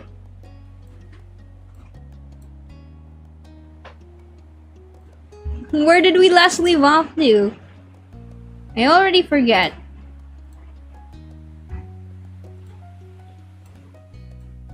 Look at that, I played so much. I have so many save files. But yeah, thank you for joining me on this journey as I terrorize my voice once again, reading out this wonderful visual novel. We will be next time we play this. We will be going through Baxter's what's it? I really need to find it. Where is it? Was it that one? Was it that one? Was it this one? I don't remember.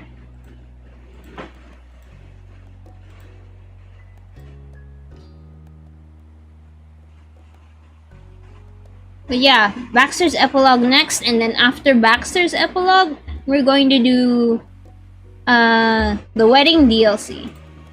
We've got, yeah, right here, Cove Wedding DLC.